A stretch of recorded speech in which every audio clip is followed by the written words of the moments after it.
Guys, I'm so embarrassed. I had myself. Okay. Welcome to the 2024 Golden Globes, everybody. I had myself muted because I thought I was clever and putting my stream starting soon thing on there. Thank you to Christian, my husband, and thank you to Natalie, my best friend, for pointing out when I'm slacking, because apparently I need to be supervised when I do live streams. Guys, I have a new microphone, which is very exciting. So if you, okay, I'm good. Thank you, Lenny. I have my Pedro Pascal Joel water bottle that I finally filled up right as this Golden Globes. Oh, there's Robert Downey Jr.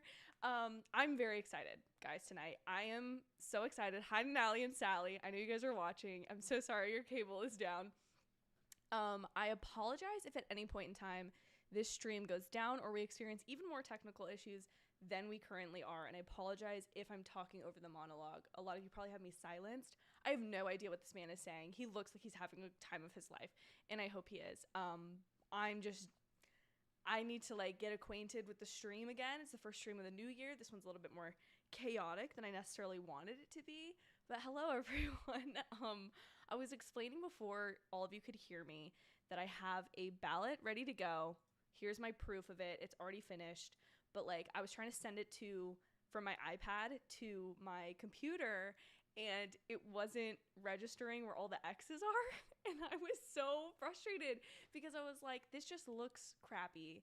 And I just set all my new equipment up today. I cleaned my office, so I was ready to attack the day with this stream, and I've already done. Oh my god, look at Ryan Gosling.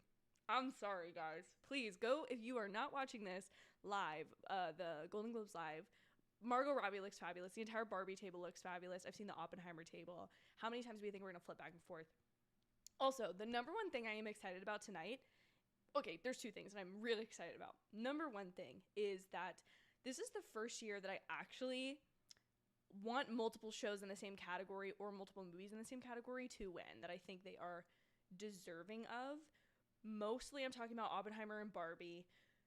The animated category, I still think Across the Spider-Verse is probably the strongest, but I loved Elemental so much, and I also loved Wish. So that's that. I have a bunch of the dramas. Succession versus Last of Us is really killing me right now. The fact that it could all swing one way or the other, or be a really mixed bag.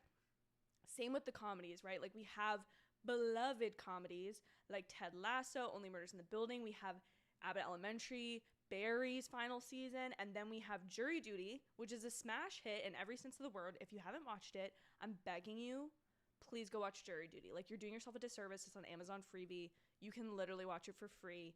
It's a great binge. It's delightful. It will restore your faith in humanity just a little bit. And then we, of course, have The Bear, which is what I'm rooting for in the best TV series, musical or comedy.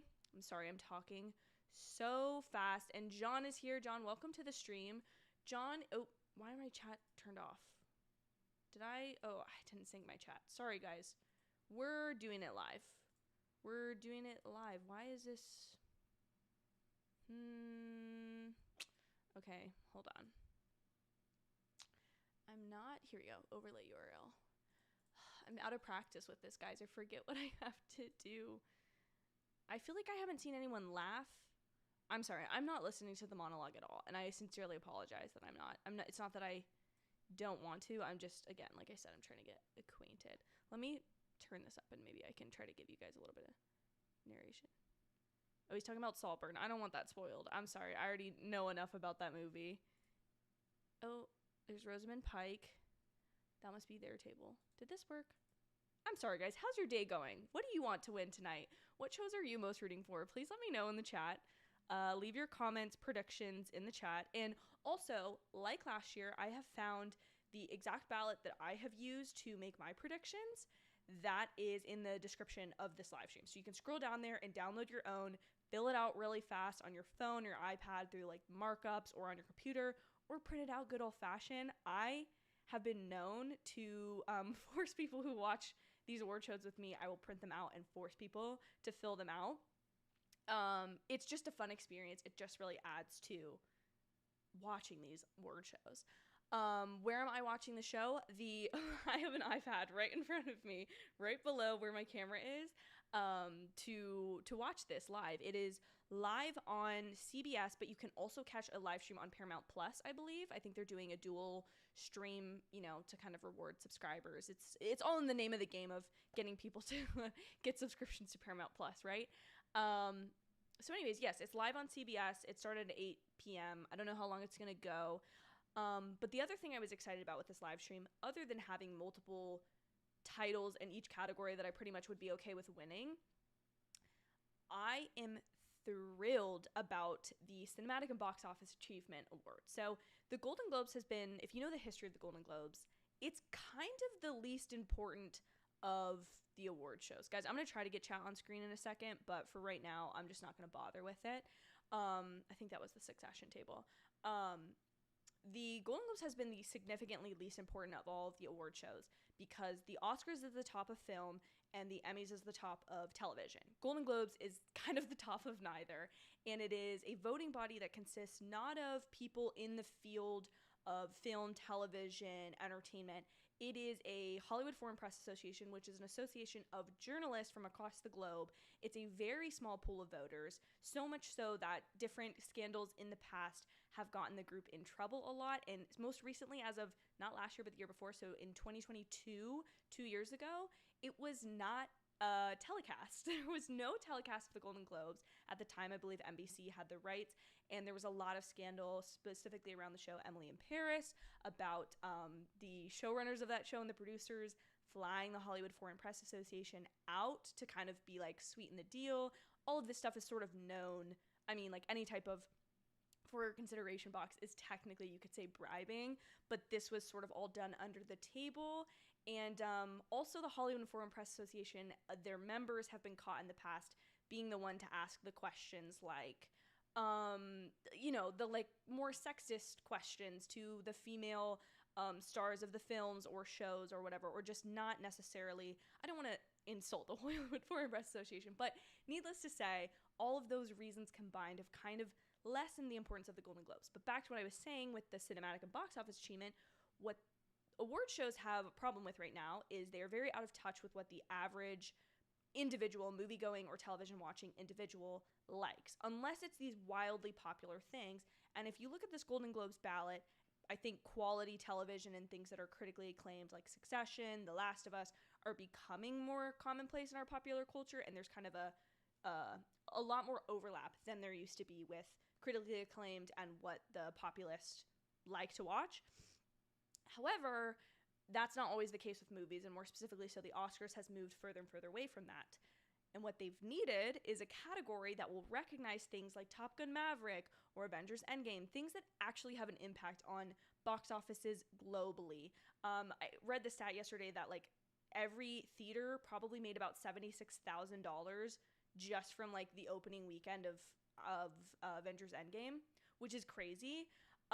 Anyways, needless to say, I think it's really cool that the Golden Globes has found a gap in the market of award shows to really honor, nominate, and award these films that may be nominated in other categories. Like this year for the Cinematic and Box Office Achievement, we have Barbie, Oppenheimer, Spider-Man Across the Spider-Verse, Super Mario Bros., which are all nominated elsewhere in the show, but also Guardians of the Galaxy Volume 3, John Wick Chapter 4, Mission Impossible Dead Reckoning, which shouldn't be in there, and then the Taylor Swift's Eras Tour film. So all of those have a cinematic or box office achievement, and I just think it's cool that one of these award shows has picked up on it, and if telecasts are higher, or not telecasts, excuse me, if ratings are better for the Golden Globes tonight than all of these other award shows have been, they are going to find themselves at an advantage, and others will have to follow along because ultimately they need the ratings for these to make the lavish parties. Okay, we have presenters coming out, so I'm going to turn this up and stop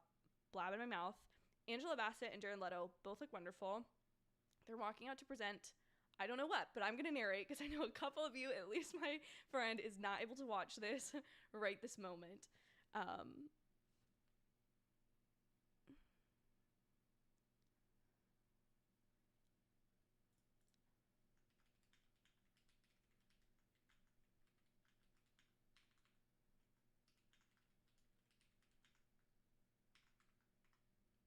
Yes, Angela Bassett.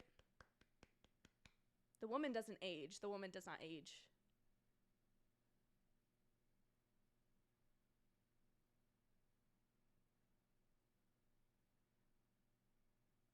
Oh, they're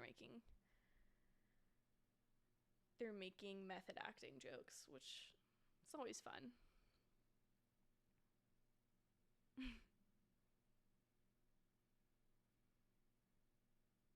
Jared Leto scares me a little bit, I can't lie.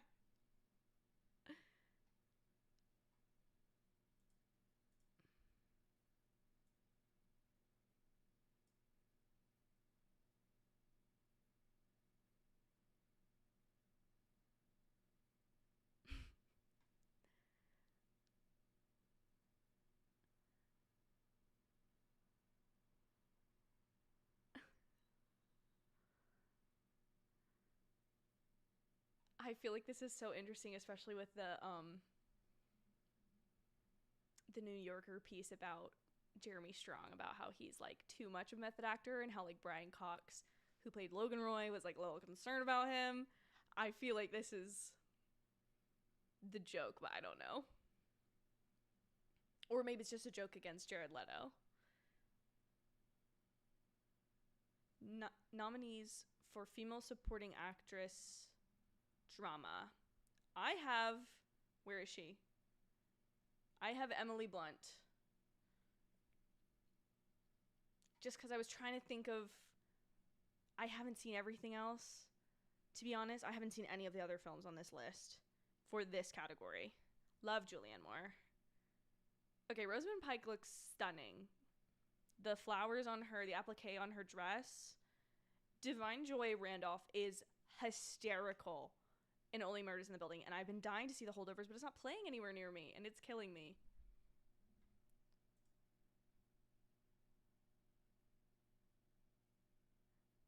Divine Joy Randolph. Dang it, I am already off to a bad start. I almost put this, and I hadn't seen the film, so I was like, I'm not gonna put it. I did that for Paul Giamatti. I don't know why I felt the need to do it there, but she's just a comedic. She's so good comedically. She's phenomenal in Only Murders in the Building, so I can only imagine how great she is in The Holdovers, which I'm so sad. John says that Holdovers is probably the number one or number two film of the year. I was so sad. I wanted to see it probably like the week before Christmas. It was the perfect time to go see it, but it was not showing at any times I could go. Oh, Taylor is here.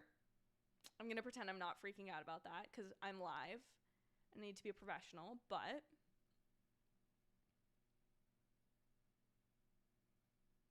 oh, this is so exciting because she's a first-time nominee and winner, I'm assuming.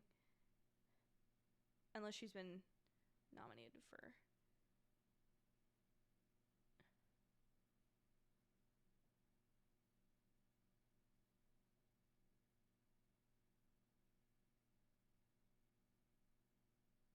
Oh, John said the other favorite film of his is American Fiction. I have not been able to watch American Fiction yet. I should probably tell you guys which movies I haven't seen, so the ones I'm not maybe paying as much attention for. I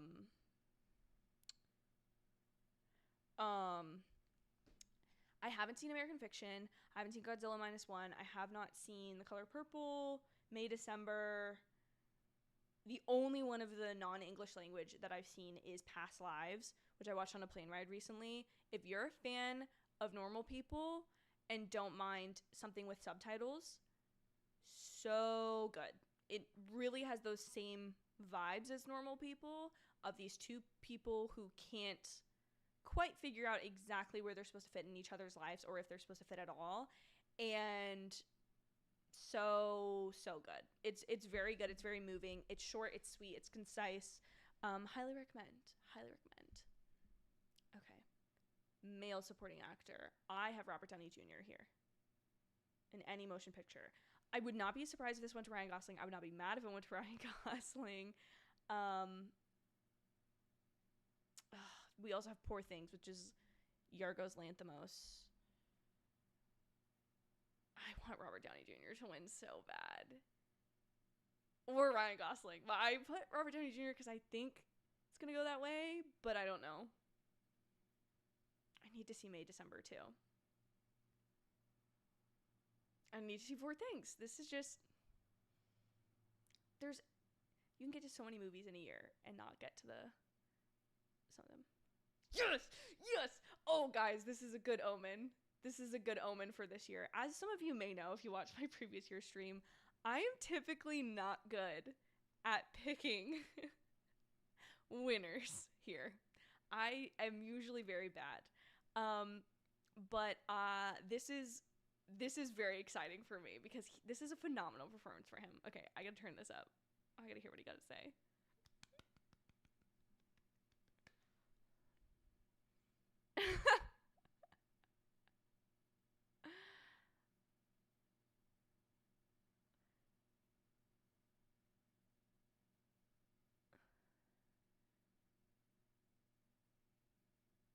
Oh my gosh. I'm so happy for him.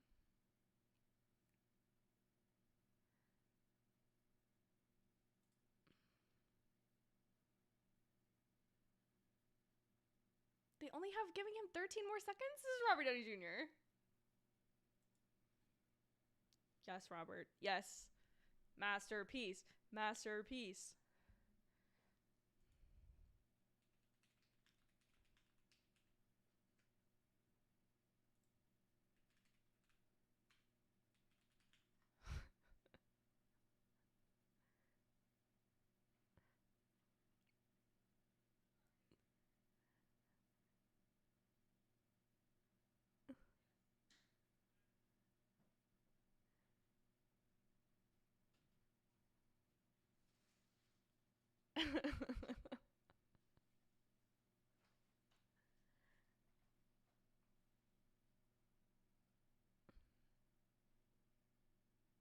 Aww.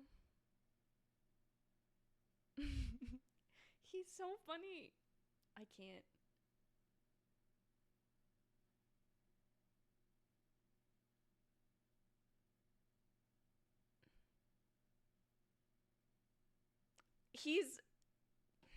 How can you watch this man live his life and not immediately be like, that is Tony Stark forever and forever, amen. I've been watching What If. Second season is an absolute banger. If you're not watching it, you're missing out. But seeing him just makes me so happy. Like, the fact that he and Tony are inextricably linked. Okay, my husband is telling me that I need to get copyright-free music for you all while I'm quiet or while there are commercials going on and I'm maybe not talking, or obviously not when the commercials are going on, but something in the background. So if I am simultaneously a little bit distracted, that's because that's what I'm looking for. But how has everyone's day, weekend been? I have been un poquito stressed. I've had a long week. I haven't been sleeping the best. Not to get personal here, but I'm just glad that I'm getting to do this, because one of my things this year was I was just like, if I want to do it YouTube wise, I'm just gonna do it. And so here we are. Wow, that was so inspiring of me, guys. So glad that I said all of those things, and I thought really hard about what I was gonna say, and then I said them. Thanks for listening, guys. Thanks for listening. To the four of you that are here, I greatly appreciate you all, and I'm very excited. I loved doing this last year. I had such a great time doing it. It's just a little bit more of a lax award show, but I kind of want to do it for every award show this year. Especially because the Emmys are going to be coming up. When is that? When do the Emmys come up? I think it's the 18th. No, that's not correct. The 18th is like a Thursday this year. Wait a minute. Emmys. Somebody would have texted me if the Emmys were on, right? January 15th. So this time next week, guys, let's all plan, or can I do math correctly? The 15th would be Monday. So let's all meet back here in a week and a day to do the Emmys. What do you guys think? I think I want to do that, and maybe I'll get my stuff together to bake cookies for this, and then I can have them when we stream. Why did I not think of these things? I'm just a poor planner, apparently. I'm just a poor planner. Hopefully the stream is not lagging. It looks like it might be coming across. Okay, anyways. Yeah, no, I'm definitely delayed on that. But that's okay. That's okay, guys. I'm in the commercial break. Maybe you guys are too. Let me look for this copyright-free streaming music. Oh, you can get it on Spotify? Am I dumb? Let me see. I guess we'll find out. I mean, if I can't use it, it'll get demonetized. I don't think anything worse would happen than that.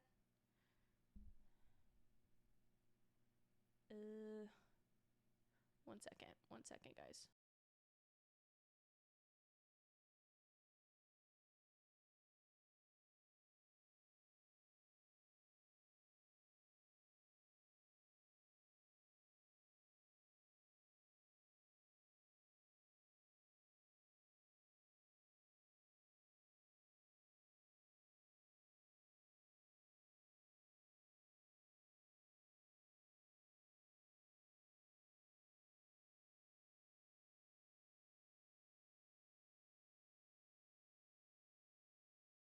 Okay, sorry, guys.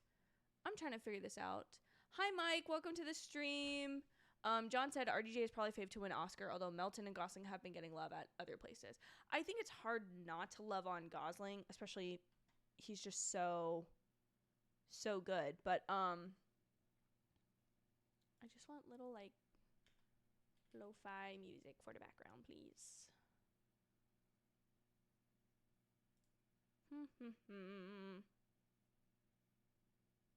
You know what? I'm gonna go to. We really are in award season early this year because we have the Grammys is in February, which, am I dumb or have the Grammys been later in the past? Okay, sorry guys.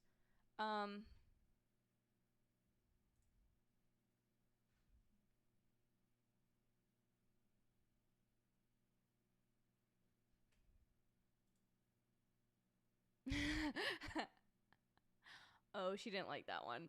Okay, that was kind of funny. That was kind of funny, Tay. They just made a joke about the difference between them and the difference between the Golden Globes and the football that came before it was that the Golden Globes had less shots of Taylor Swift. Which is not her fault, but also is funny. Okay, we have Orlando Bloom and Amanda Seyfried, and she's looking pretty good in this like plum color. Female actor, limited series anthology made for TV movie. I have Riley Keough. Okay, I unmuted myself this time.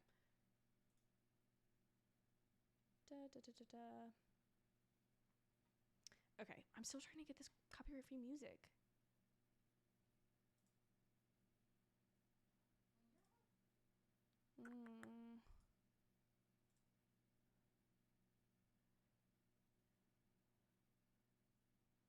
Riley Keough. Listen, if you have not read or watched, I wouldn't be mad if Brie Larson won because she's perfect. Elizabeth Olsen is so talented. I never watched Love and Death. I should have.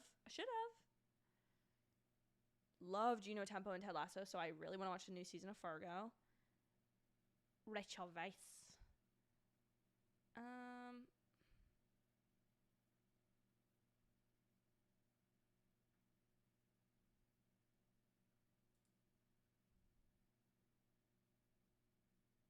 Ali Wong got it for Beef. Again, another show that was highly recommended to me that I never watched. For what reason? Didn't have a good one. Just was busy. This is the beautiful thing about living in still, I think, the golden age of television, where everything is just extra good and there's so much of it that you can't watch it all. Okay, Ali. Nope. Why is it highlighting Rachel Weisz? No. This Windows version is of, what even is this? Is this, I don't know. I'm sorry, guys. I'm on my PC and I'm trying to do things I never usually do on my PC. Okay, there we go. Hopefully. Can you guys see me trying to do this? This is infuriating. Just disregard. No. Okay, we all know it's Ali Wong, right? Beef is so good. Probably one of the best shows I've seen this year. Okay, I need to give it a watch, John. I need to give it a watch then. It's also Steven Yeun, who... How can you not love Steven Yeun? So good.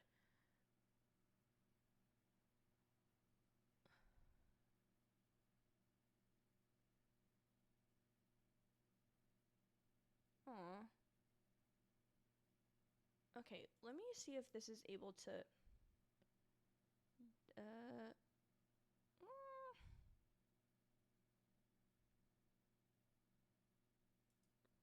Hunter Schafer and Justin Hartley. Okay, I kind of want to watch Justin Hartley's new show on CBS. Does this? No.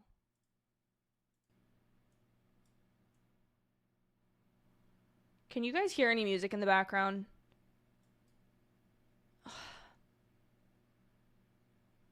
He's always going to be Kevin to me. I just love him. I miss This Is Us so bad.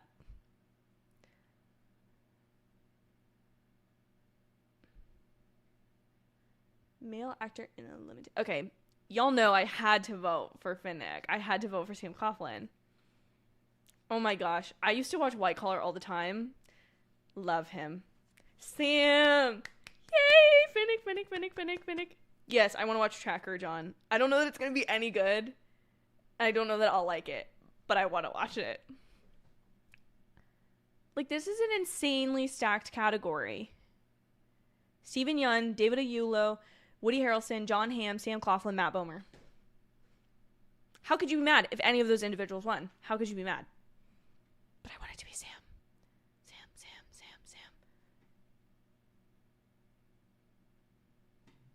Should have known, you know, seeing as... No, it's doing it again. There we go. Okay, I guess I'm watching Beef pretty soon. No! Ugh. I messed the Ali Wong one up again. I got a little too... Oh, there we go. Now, why did that let me do a freestyle? You might need to make the ballot bigger. Okay. Okay, hold on. Guys, I will make the ballot bigger. 1 second. Oh my goodness. Okay, let me scoot this way. I like the Beef music. Why is it taking them so long to get on stage? No, I'm not blaming Steven Yeun. I'm blaming whoever organized the tables. Steven, when is Invincible season 2, part 2? I don't know how to set this music up. I'm sorry.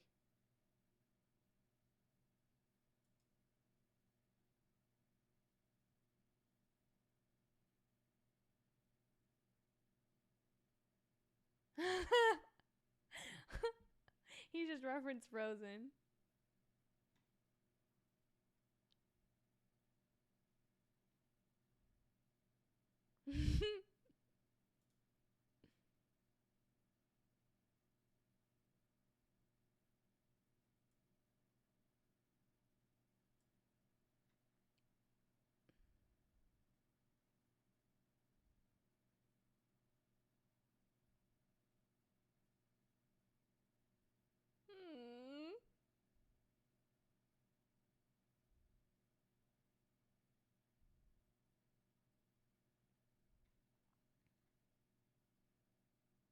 Aw, I'm so happy for him. Go Steven Yeun. I was reviewing not reviewing, that's the wrong term. I was watching a bunch of Nerdstalgic videos the other day, specifically looking at stuff referencing like best and worst episodes of this, or like what happened on Walking Dead, when did things go south, and started revisiting like The Governor and the whole like season 3 season 4 overlap, and remembered how great of a character Glenn was and how much I loved him. And so anyways, even though that show I haven't watched it in years, okay guys, I hate to do this. I am going to okay, no, I don't want to enable DVR on my stream. That's weird. Does anyone know what that does on YouTube? DVR? I don't I don't vibe with that. I don't vibe with that. I'm just one of the cool kids. I'm just a Gen Z. No biggie. Okay, I'm sorry, guys. I'm going to hit you with a little bit of an ad so that I can figure out what's going on with my stream and how to get this music playing. Okay.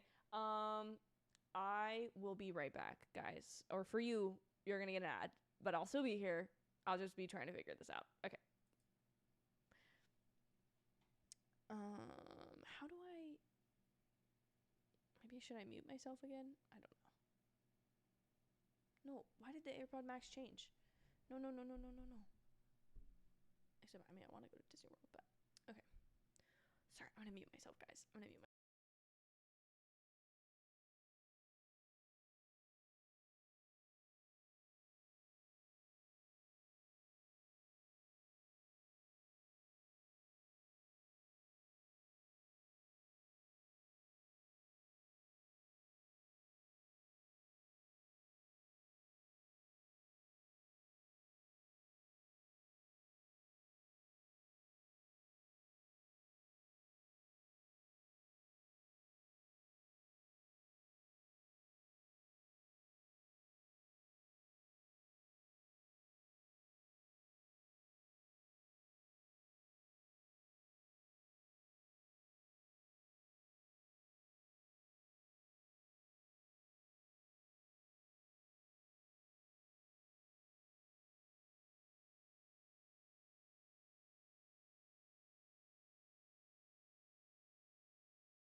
Okay, I think I think Christian helped me to figure out I think I have figured out the music. If you can hear it, let me know, and if you don't like it, let me know because I'll try to change it.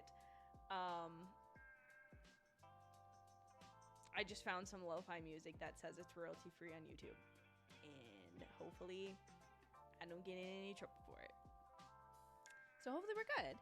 But hopefully that will fill the background nicely so that y'all don't have to listen to my stunned silence when I get excited because Robert Downey Jr.'s won or something like that.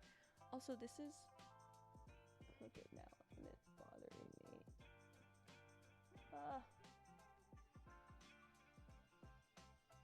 Sorry, guys. There we go. Okay.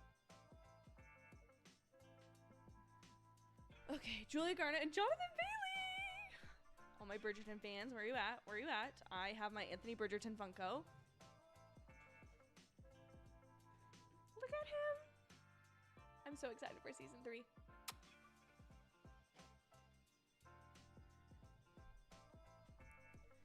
Okay. I don't know what they're presenting yet, but I'm gonna get my ballot ready. Can you guys see? Can you read? Scorsese is pouring his own wine. Give the guy a break.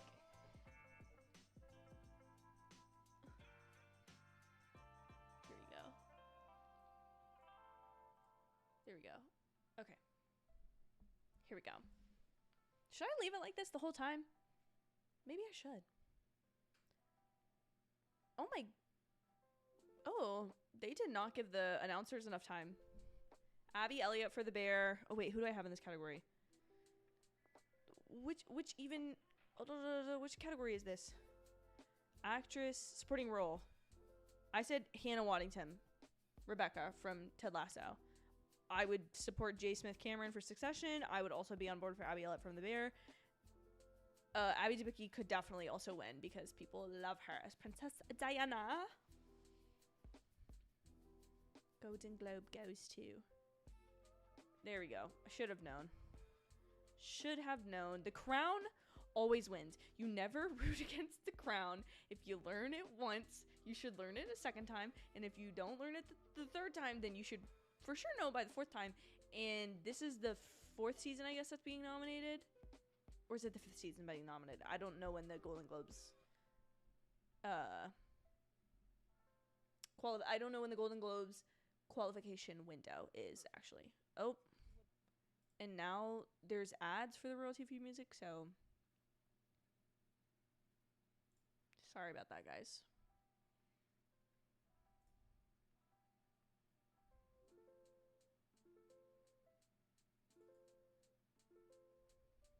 Okay.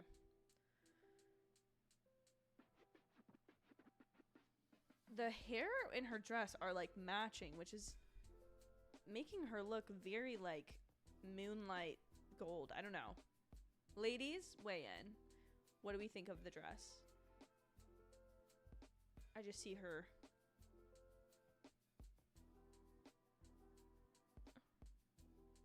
Like, that's a pretty picture.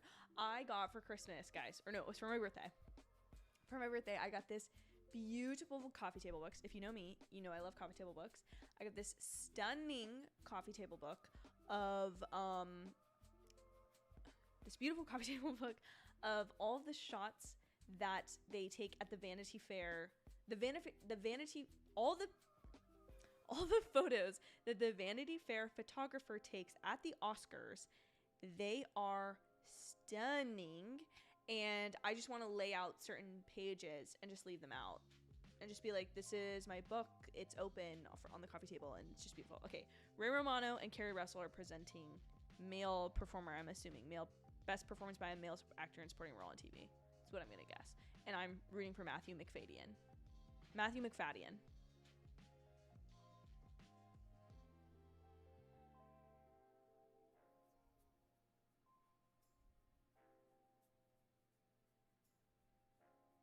I also am interested by the fact that somebody else, I think John commented on this earlier, they're filming this not with the stage. So they walk, hold on, where's my hand? Okay, they walk out from the stage this way, or no, they can't get this right. They walk out from the stage and go around, and then their backs are to the crowd. It's making for a very weird show for them, I'm sure, as well as here. Because, like, I see everybody in the background, but I'm not actually seeing anyone. I feel like they're cutting down on camera operators because they're not having to shoot. They're not cutting to, like, reactions in the crowd, which is weird. Sorry, you guys. I think the stream is, like, very much behind.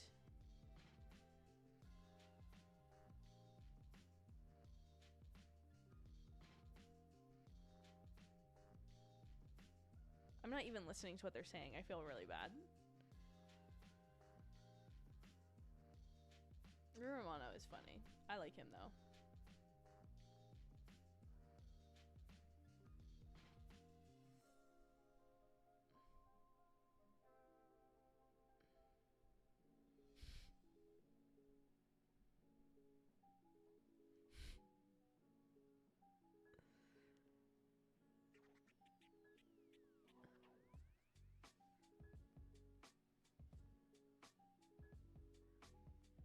Laundromat.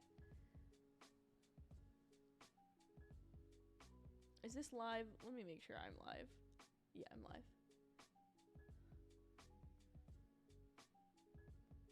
TV. Billy Crudup is phenomenal. At least in the first season of the morning show. I'll be so for real with you guys. I never watched past season 1 of Matthew McFadden. Can't get a Tomlin without breaking some Gregs. Oh, once again, I petition you all.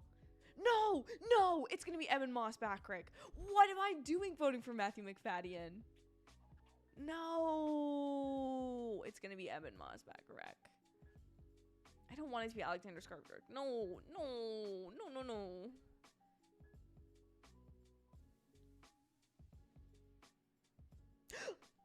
I doubted myself. And here I am. Did you see me just highlight that whole category?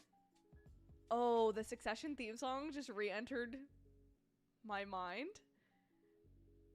Guys, you don't understand what the obsession with Succession that I had this summer. Wait, I don't see Jeremy Strong anywhere. And I need my man to be there to accept his award because I voted against Pedro Pascal for him. So he needs to show up. How are we doing so far, guys? Out of 5, I think? 1, 2, 3, 4, 5, 6. I've gotten 2. Oh, man. Aw, Kieran. Kieran Culkin probably will win. I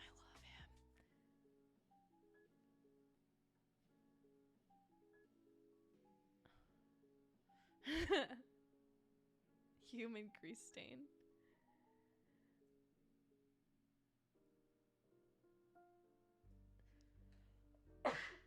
Sorry, guys.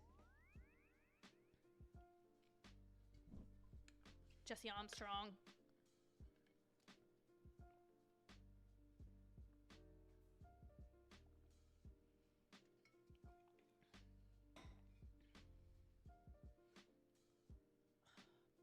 Should I rewatch Succession, guys? Let's just have a little side conversation.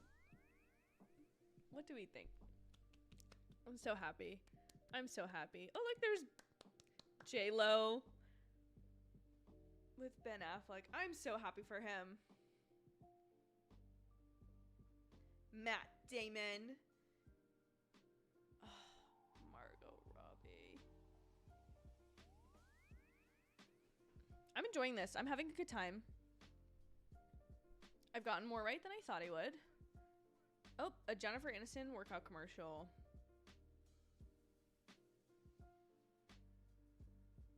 Interesting. Okay.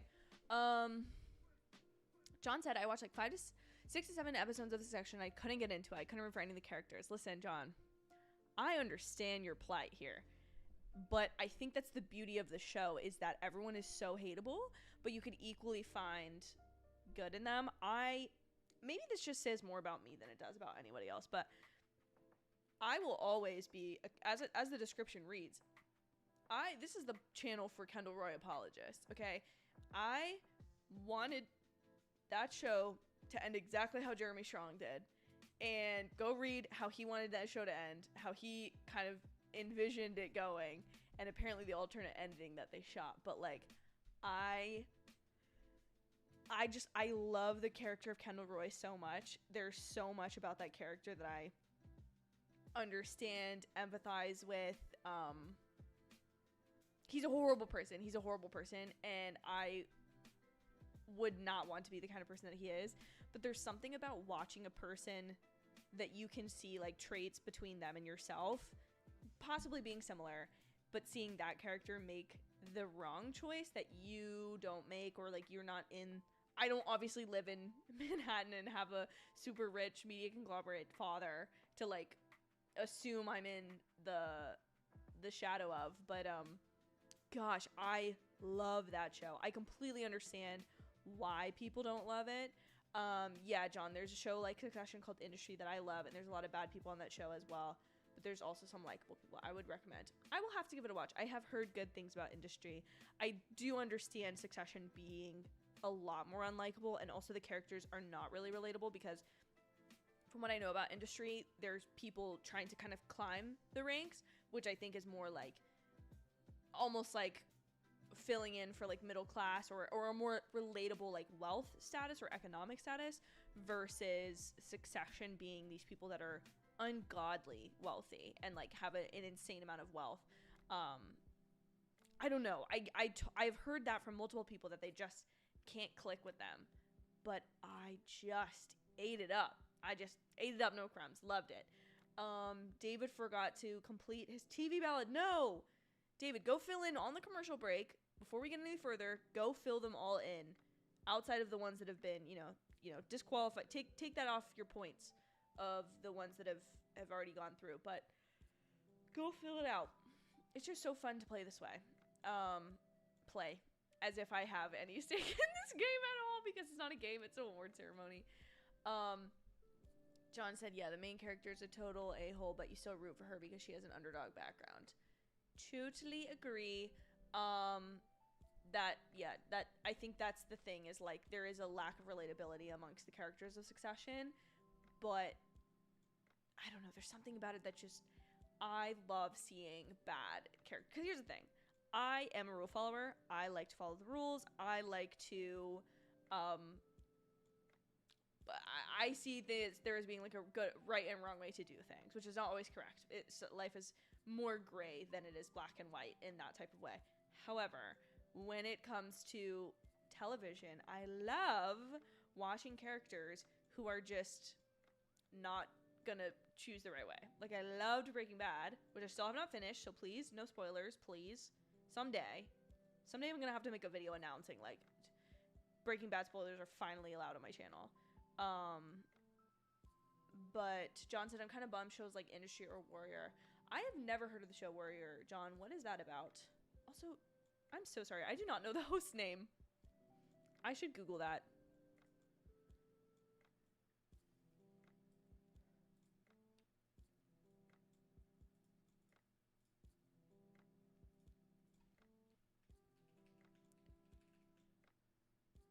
Golden Globes host 2024. Joe Coy. Am I pronouncing that correctly? I think I am.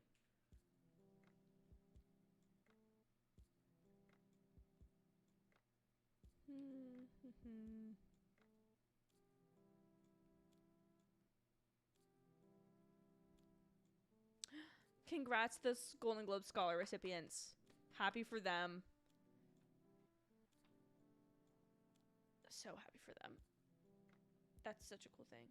Haley Steinfeld, my girl's coming out. Let's go, Haley.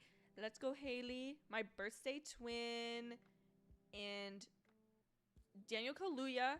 And is it Shamik Moore? Across the... Oh, she's serving Aubrey Hepburn. Shamik Moore.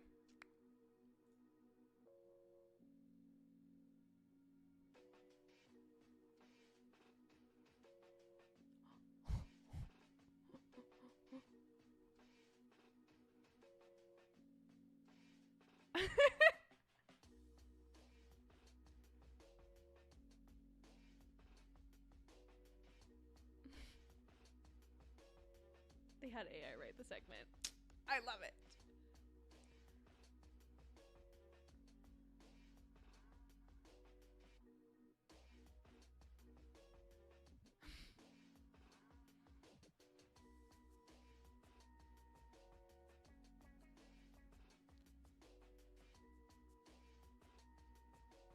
Movie writing for the movies. I love that they said, remember why the Emmys was postponed because of the writer's strike?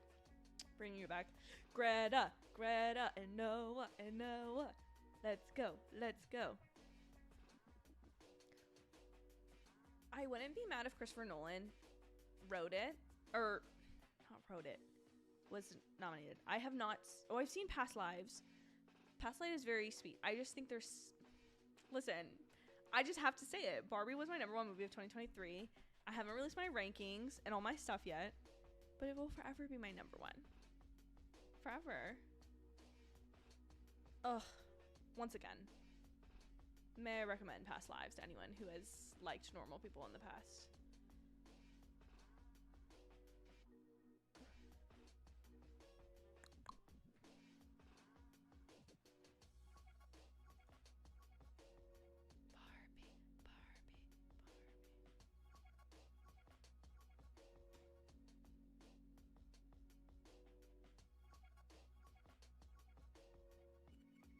Anatomy of...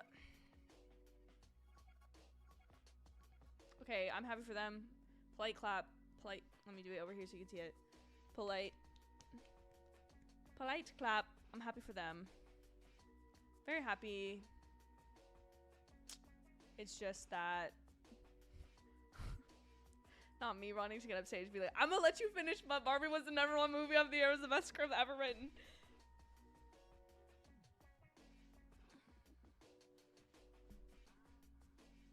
I am happy for them. This is a monumentous occasion for anyone. Oh my gosh, girl, you're fine. Don't apologize for your English. You just won a Golden Globe.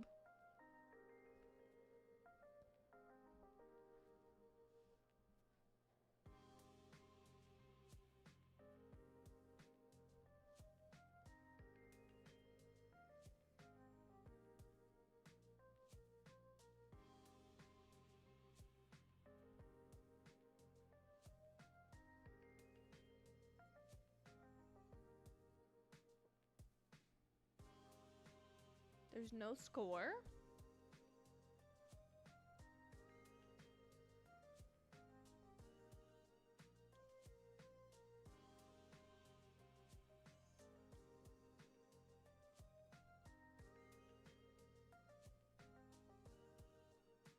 Aww.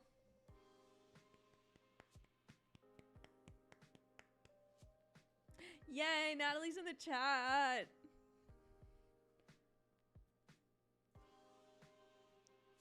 George Lopez. Gabriel Iglesias. Every time I see Gabriel Iglesias since finishing Modern Family, I'm like, man, he grew up to become a comedian and he achieved his dream.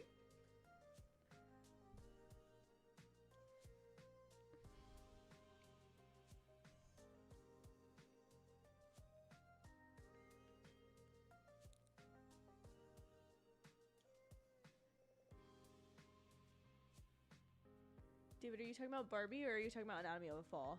That's superficial. John, you're totally right. It's the international.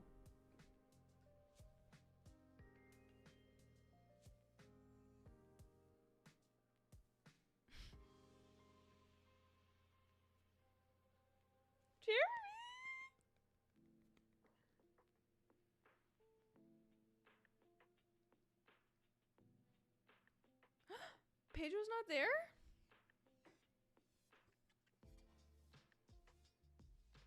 Moment for him not being here. Hopefully he's filming Last of Us Part 2. Comedy. In the comedy. I need to watch Shrinking so bad. I actually don't understand how I haven't watched it. I do love Only Murders in the Building, but oh my gosh, guys, I just realized it's so behind. I'm probably like 15 minutes.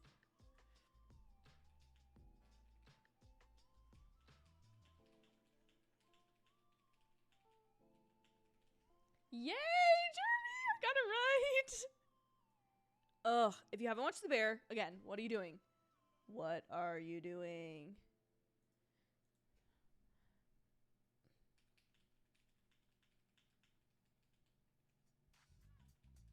We're excited to share something new at B&H. Whether you're in New York City, across the US, or around the world, we always strive to deliver that magical in-store experience. Love The Bear music. Everybody online. Now we are able to bring that to you live, even without you having to put your shoes on. It's half the price, but in terms of sharpness and speed, it's just about the same. With our new live video chat, you get that incomparable face-to-face interaction. Jeremy, I'm so happy for him. Real-time view of our endless list of products here at the B&H Superstore. Our store is filled with experts with endless knowledge of all things cameras, tripods, lenses, and more. Oh my gosh. Now they're ready to help you virtually. Sorry, another ad just popped up. Okay, no, we have to turn off this background music. I'm sorry, guys. It's not really working.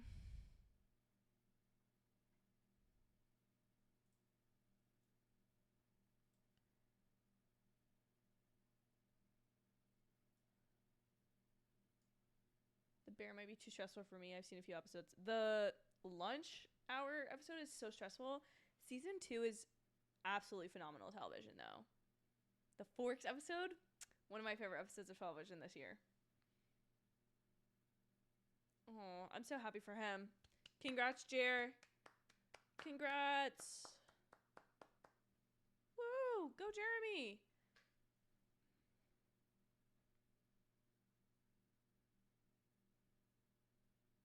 Unfrosted, the Pop-Tart story. We making movies about Pop-Tarts now? What are we doing, guys?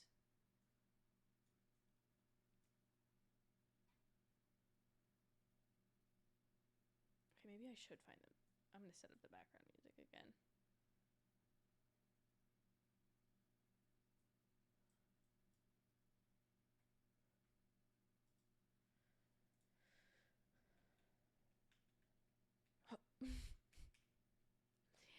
Free music for...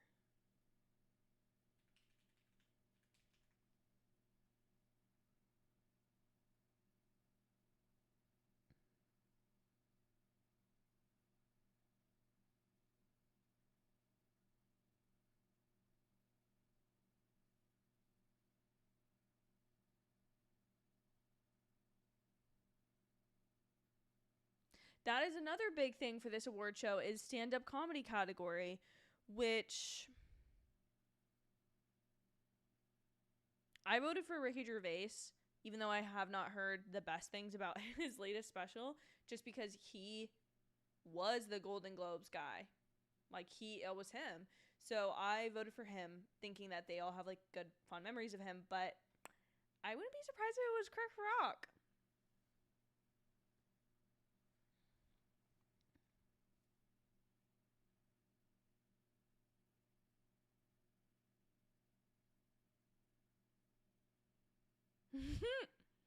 Thanks to Netflix, people get overpaid for it. That's pretty funny.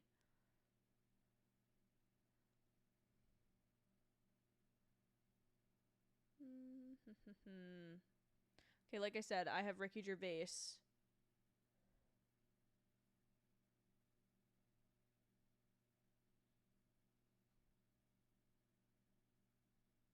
David's got Trevor Noah. Love seeing stand-up. If you're a fan of Chernobyl and you're a fan of The Last of Us, you would know of Craig Mazin. Craig Mazin is a phenomenal writer, but he got his start in like comedy, and he is hilarious. He has a podcast called Script Notes with John August, who is also a screenwriter. So that's mostly what they talk about in their podcast. So I know the podcast doesn't apply for everyone, but they did a great episode a couple years ago discussing how comedy films and the genre of comedy really keeps the movie industry going. Like, that's what brings in box office numbers. People like to go see rom-coms. They like to have comedians host these shows, the Oscars, the Golden Globes, but they never recognize them with any type of formal award, which is a crime, I think. Like, I did a video. One of the videos I'm most proud of in my entire 3-4 years on YouTube now is my why Tom Holland shouldn't host the Oscars video, because I dove into like all of this. And at the time I was talking about how there were rumors that Tom Holland was going to host the Oscars. They ended up being very loose rumors, or it obviously didn't come true at all. Chris Rock hosted, and then Chris Rock got slapped. So that was the situation that year. But basically, Tom Holland was going to be in discussions of being like this crowd-pleasing host for people who liked him.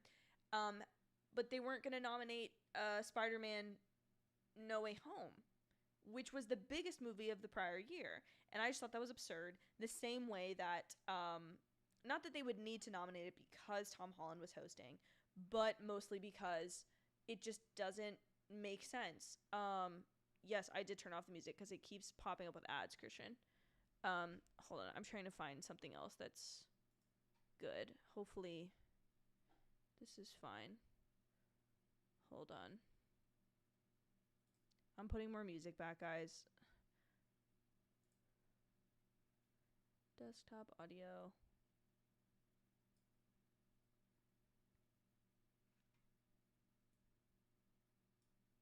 Sorry, I haven't watched any of these specials, these comedy.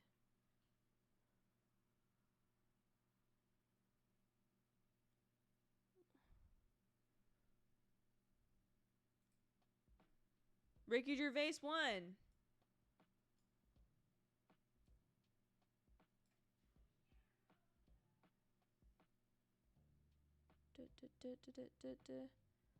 Is the music playing again? I don't even know if it is. Hold on. You know what I'm gonna do? We're just gonna do what I think I did last year during this, which is Lo-Fi Girl.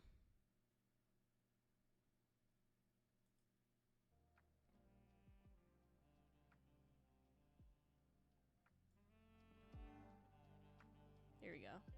You guys should be able to hear music again. Okay, apologies. I got distracted there for a second. Ricky Gervais is not there, apparently. John is saying, allegedly, Pedro is at the Golden Globes with an arm sling and a cast. How did he break his arm? I need to know. I need details. I need details. Sorry, I'm out of pocket with this new microphone. I'm too excited about it. That's another win for me, guys. That's another good... That was a good streak. I got Jeremy Allen White. I got, Ricky Gervais. Okay. I think I have the music on. Let me know if it's too loud, guys. I'm just gonna bop it down just a tiny bit. David said, at least the Golden Globes has the best comedy category. Exactly. The Oscars hardly ever award a comedy. Last one I think was Annie Hall back in 1977. Yeah, so back to my soapbox, what I was talking about before. So the host that has hosted the Oscars the most amount of times is Billy Crystal. Billy Crystal being a comedy actor, a comedian.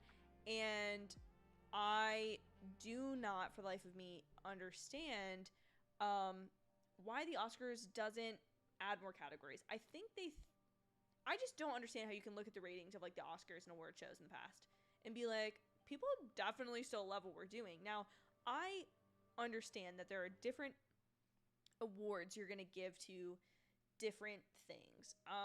That there are years where there's going... I'm not talking correctly. I understand the value of having a highbrow award that genuinely is for like filmmaking.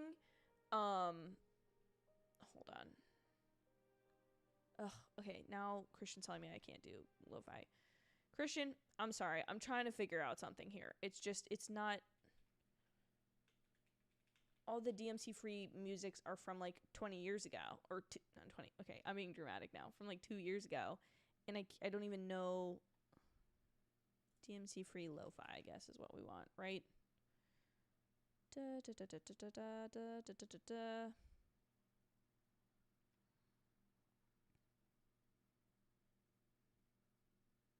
I really want to just play like...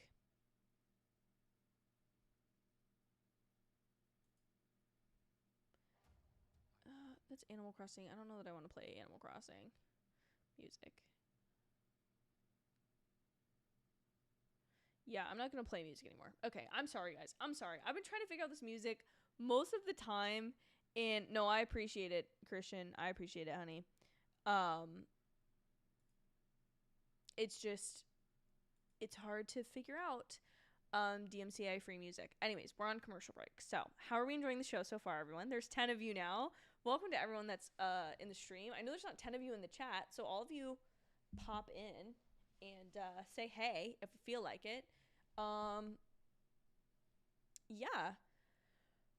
David says, trouble is the Oscars want to reward highbrow prestige type movies, but end up giving it to trash like Green Book, but Everything Everywhere All at Once would step forward. See, I think the hard part is that there are like I said, I think we're at a time and a point where there's convergence in what people think is highbrow and lowbrow, and there are things that are generally popular that are really good quality. Succession being a great example of that. Barbie and Oppenheimer, highest grossing movies of last year, I believe. Popular, like the distinction between being like critically acclaimed and box office darling are like, there's not as separate as they once were. But I think that's the thing, is like, if the Oscars was like, we're gonna just award the films that we genuinely think are the best as a voting body, and we don't care if people tune in, then just don't televise it. But it doesn't make sense to televise something that primarily awards shows or movies that most people haven't seen. And I feel like that's how a lot of people felt with I don't know. I can't think of a year specifically where I'm like, oh, this was 100% like best picture went to, I don't know. There's just been so many, and the beautiful thing is that there's multiple different everybody has their own opinion about films, so it is hard to be like, this is objectively the best film, and that's what I think these award shows try to set out to do, but they aren't the most effective at that, if you will. Yeah.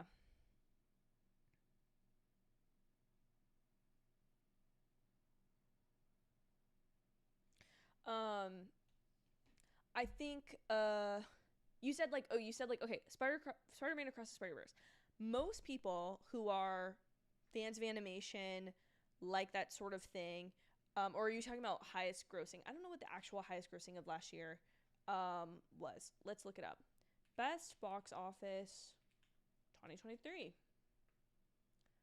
Barbie box worldwide was $1.4 billion. Okay, let me look at this list. Okay. Number 1 is Barbie. Number 2 is Super Mario Bros. So like maybe that's not the highest brow thing, but I think most animated fans of animation would say that was a well animated movie, fun time. Then we have third Oppenheimer. Fourth, we have Guardians of the Galaxy Volume 3. Critics also liked that more. We have The Stars of Ghost. Then we have Fast 10. Then we have Spider-Verse Into the Spider-Verse at 6. Little Mermaid. Mission Impossible, Elemental, and Ant-Man. Hold on, let me turn this back up. I like that they went with the metallics, but I don't know how I feel about either of their outfits, to be honest.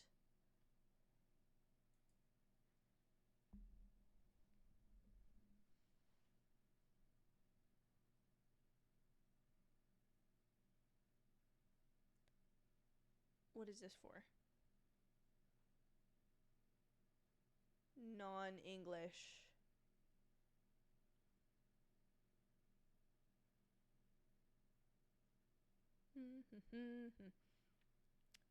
Okay, so sorry, I have to keep getting off my soapbox about how these award shows need to change, because at the end of the day, they're all just awards.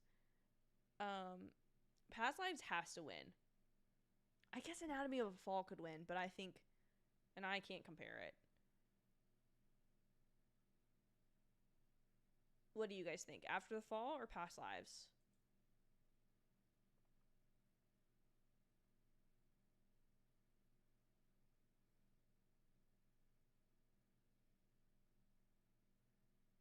The Golden Globe goes to. I guess I gotta. Here's the problem. I keep saying, oh, I need to watch all these movies. Do I actually want to watch Anatomy of a Fall? I don't know if I do. I guess I probably should want to now. I'm happy for this woman. I'm very happy because she just did talk about how she was like, let me make my movie and then I'll come do this to like make money. And now she's probably going to make money from this. So I'm very happy.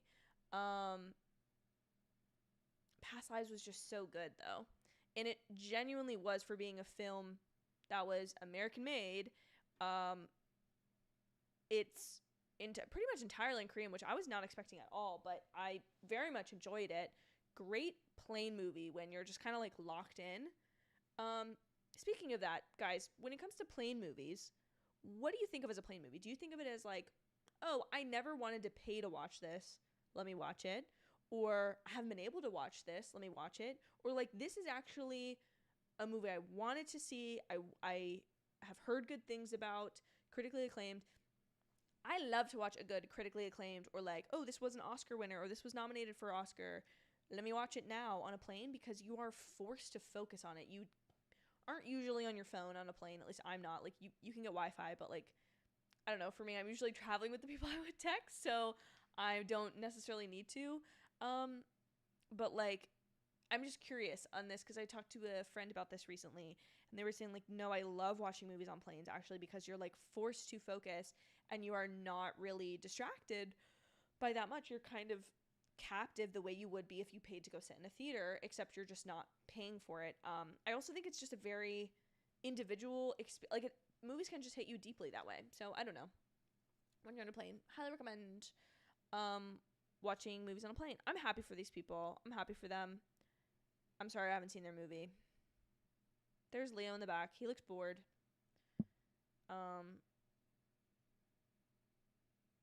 Kevin Costner and America Ferrera with her little bob cut. She looks so good.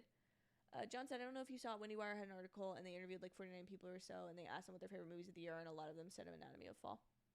Hey, listen, there you go.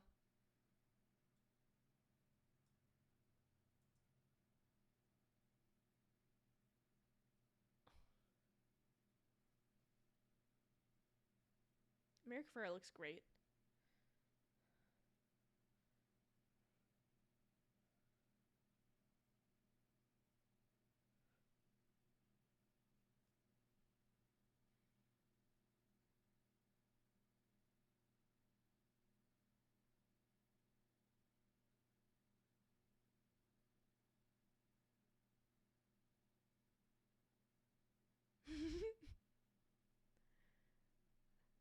um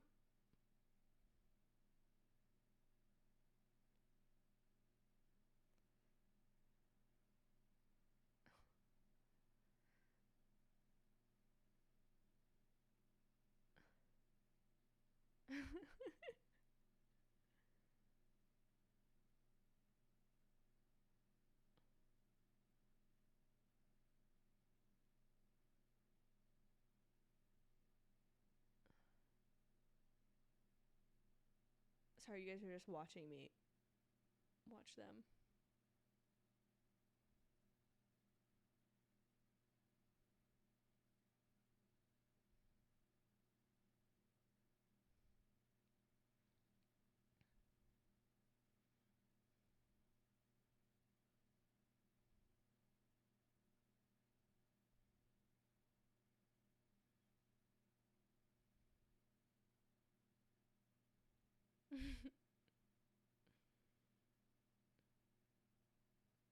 I feel like Kevin Costner's being forced to be here by Paramount and CBS. I feel like he was like, okay, I'll do this. Okay, actress in a TV show. Oh, sorry guys. Oh, Ayo Edebiri. Ayo Edebiri. I'm sorry, my queen, that I ruined your name because I want you to win so bad. I could see it being Quinta. I don't think I see it being Rachel. Oh, I'm so happy for Selena Gomez. Natasha Lyonne. Didn't even see that she was nominated. I haven't watched Poker Face yet, but I want to so badly. I've heard great things. Yes! Iowa Devery! She just deserved it. Oh, I love that they're sitting next to each other and I'm so happy for her. Yay, go David! You got your first one! Go, Io. I love Sydney. She's such a great character. And Io is so charming. Oh my gosh, look at the train on her dress. Stunning. She looks stunning. Io. Okay, I'm going to zone out now because I'm going to want to listen to her speech.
I love how charming she is. I'm so happy for her. Yay, Ayo! Ayo. Yeah, Kevin Costner is being forced to be here. They're like, do you want your royalties from Yellowstone? Show up.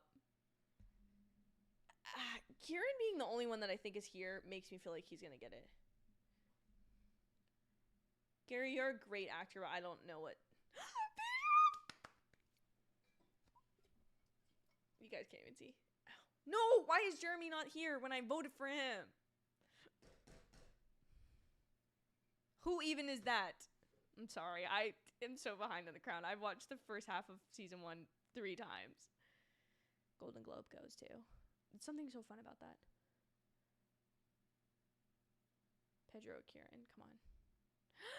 So happy for Kieran.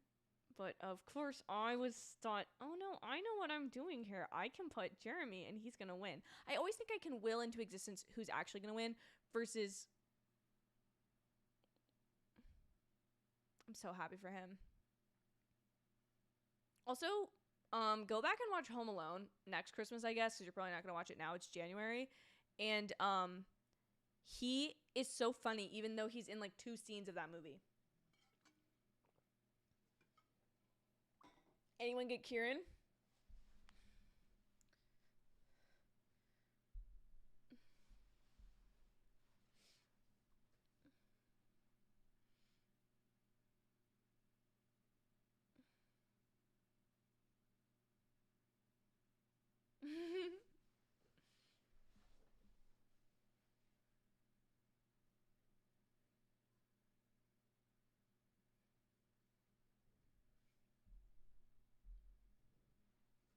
Would 20 years ago have been Scott Pilgrim?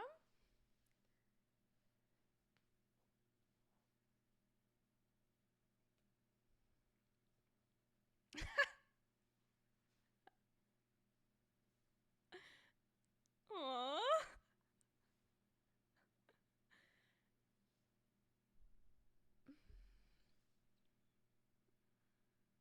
I love Succession. Sorry, David.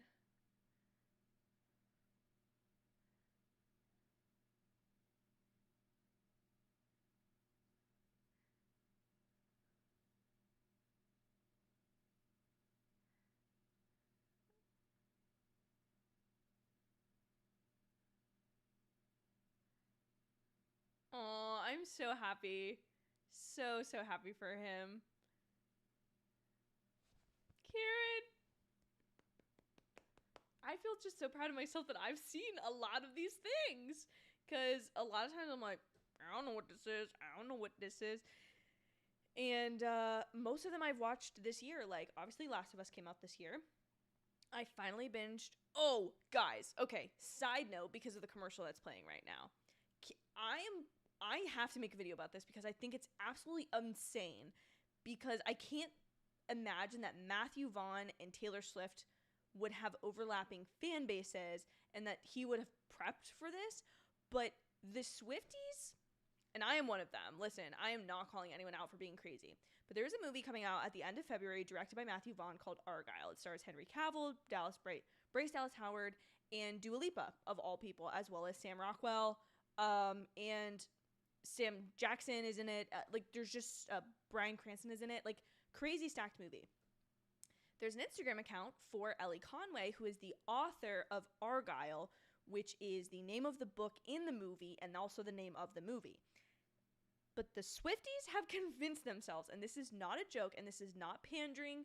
This is not me beating up on Swifties, because I am always going to fall for a good Taylor Swift theory. But this one I just cannot, and I need the Swifties to look more educated, and I need us to look better in the broad public. Or I could be crashing and burning if this is some meticulous, great scheme of hers. But I just know in my heart, that in my gut, that this is not it. people have convinced themselves that Ellie Conway, the author of Argylle, that this is a real author in the real world who has a real book coming out, and that this movie that's coming out basically simultaneously with the book release, they're convinced that this is all real, and the only way that it's possible is because it's Taylor Swift. Because in the All Too Well music video, or short film, the future version of her is a redheaded author, and she's hinted at, like, oh, would she write a book in the future, blah, blah, blah, blah, blah. So everybody's, like, always on it for, like, these secretive book things. But because there's a cat on the cover of the poster for the film, people have convinced themselves, the Swifties have convinced themselves, that this is all Taylor being a mastermind. And I do think that Taylor Swift has incredible planning abilities and great ways of adding Easter eggs and making her fans excited. And that is, like, a whole beautiful thing. But this movie, guys, if any of the Swifties are watching, Argylle has nothing to do with Taylor Swift, unless somehow Matthew Vaughn predicted that this was going to be the case and somehow has a cameo in it. But I do not think that she is involved with this at all.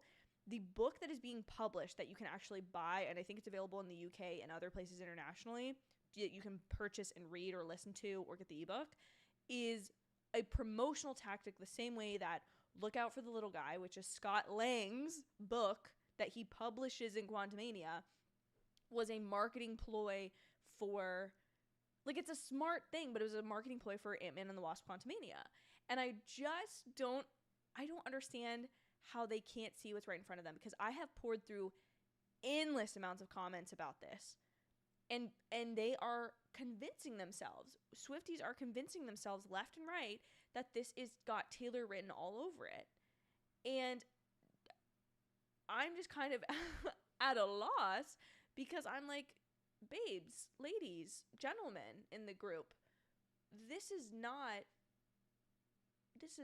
it. So I'm just, I don't know. This was a thing that I went down a rabbit hole about earlier today, and I don't like when people hate on Swifties, because I used to be one of those people, and I think it's like, Taylor Swift has crafted a experience of being a fan that is very compelling. It's very fun. She makes it very fun to be a fan, to just listen to the music, wait for when things are going to come out. Actively keeping an audience engaged year-round is super impressive. It's something I don't even think the MCU at this point can do, but Taylor Swift can do it. No matter how much hate she gets, no matter how much you don't like her, whatever, that's the whole thing. But Argylle is not a connection to Taylor Swift. And I'll be the first one to admit that I'm wrong if somehow God, divine intervention, she's connected to the film. But I just know that she's not. Anyways, we're back. The Golden Globes is back now. Thanks for letting me get on my soapbox again, guys. Thanks again for that.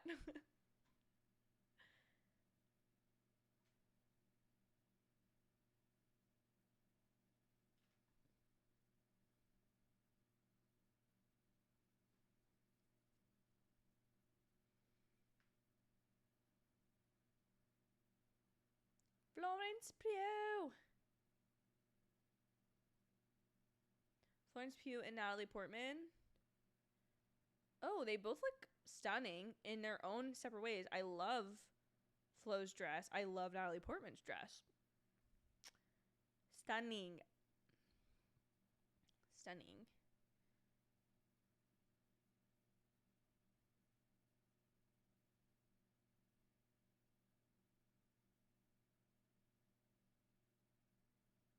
The crystals on her dress and then the applique on Florence's dress.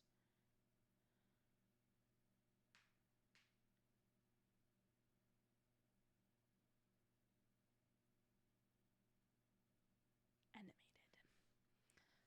Okay, I'm not gonna be mad. I haven't seen Boy and the Heron, and I haven't seen Suzumi. Elemental was beautiful. I'm sorry. People hate on the movie, and I loved it, but I think, excuse me, I burped. Sorry, everyone. Indigestion, as Karen Culkin would say. But I just think it needs to be... I did love Wish, though. If you haven't watched my review, it just came out the other day. New release review. Still owe you guys my Aquaman review. I apologize. The Boy and the Heron. Is no one from the Boy and the Heron team here to accept?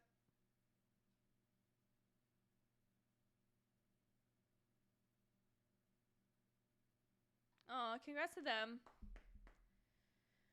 Congrats to them.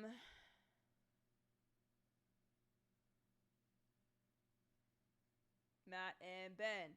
Matt and Ben. I did love Air. I'm going to be so honest. That was a good movie. Very rewatchable.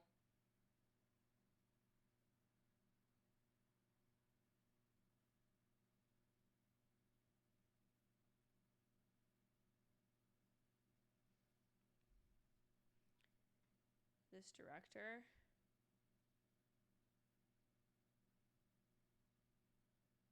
Where is director on my ballot?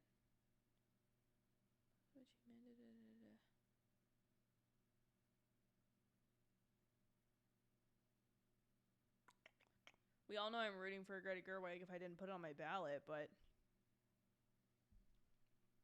Yorgos Lanthimos. What a name. What a name. What is it on the ballot, guys?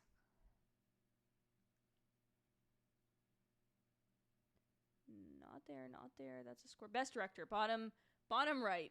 It's in front of me the whole time.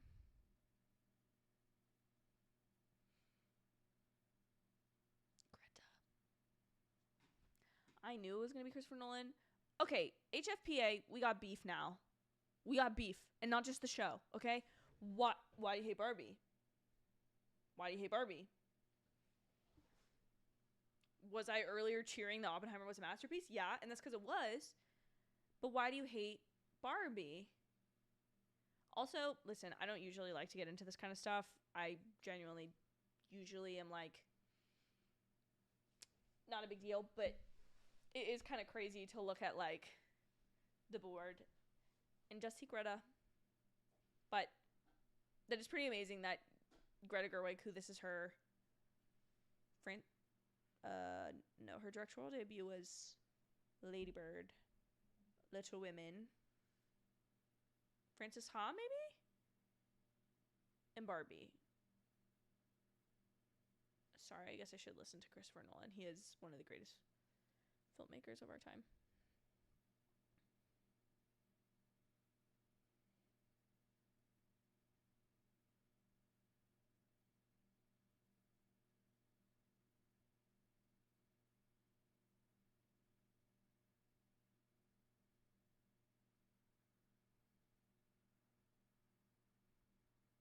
Aw. I do really like Christopher Nolan. Yeah, that's what I was trying to say, David. Her third film as a director, and she's in with Christopher Nolan, Yorgos Lanthimos, and Martin Scorsese. No, Celine Song. I'm dumb. Greta's not the only woman. Right? Yeah, no, take back my dumb comment. That's amazing. Is this her directorial debut?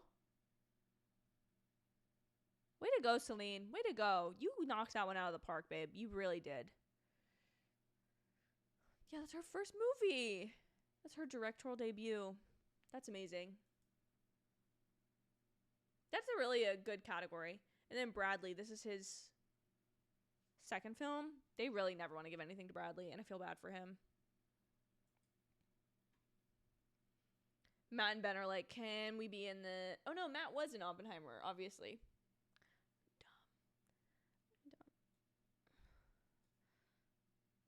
Oh, also, guys, sneaker hit of the year, No Hard Feelings. What were our opinions on No Hard Feelings? I watched it thinking low expectations. Low. I was just like, whatever. Jennifer Lawrence, fun time, whatever. Oh my gosh, that movie was so funny. It was so good. It's wildly inappropriate and wildly, like, hilarious at the same time, and I love it. I don't think Bradley's gonna win actor. I just feel like... I honestly would say that, like, Leo... No, Cillian Murphy's for sure gonna win for Oppenheimer, I think. because they've been giving it a lot to Cillian Murphy. I want like a snack, but I can't figure out what I want. I have a Jello pudding in the fridge that I'm kind of thinking about maybe going to get. There's 12 of you. Oh no, it just jumped from 12 to 8 right as I said that. That's funny. Guys, thank you so much, all of you who have been here. The stream has been going on for an hour and a half now. I apologize that I was not able to like get this kind of going sooner, because I love to look at red carpet. But while I have a commercial in my ear, shall we look at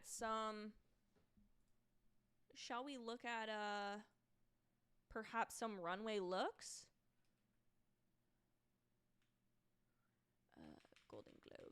Golden Globes fashion.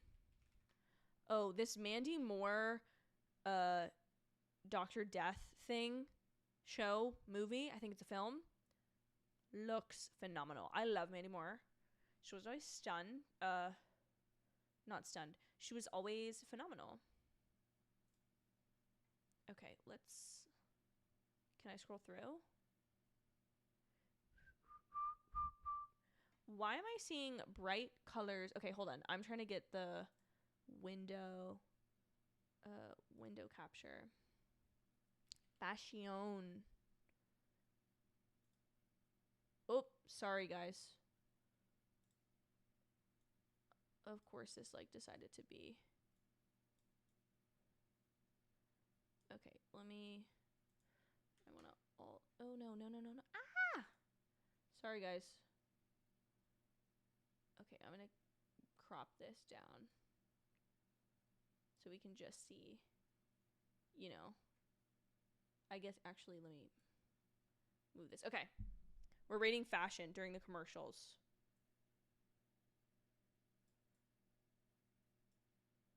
Let me just make this like the size of the screen basically. Sorry guys, I didn't have this ready to go. It's giving Barbie. It's giving fashion. Love. I like the sequins. I like the look. Okay, moving on. Scrolling on. Taylor. I like the green, but I feel like it's not her best color. Love her. Also, I feel like she's trying to grow out her bangs. Fellow Swifties, weigh in. I feel like she's trying to grow out her bangs. Divine Joy Randall, best supporting bra. Give it up for that girl's dress. She really was, that dress was doing work. It really was. Julianne Moore, I love a bold color like this. I do not like this neckline, personally. I don't feel like this is, like, looks weird to me. And I feel like this is, again, not the most flattering color on her. I feel like this in, like, a green would have been better. That's my opinion. Julianne Moore, love her, but, anyways, moving on. Ayo Edebiri, 10 out of 10. 10, Ayo Edebiri. I can't say her name correctly. Ayo Edebiri. I think stunning. I love the short bob with the slightly above the ankle dress with the long draping train.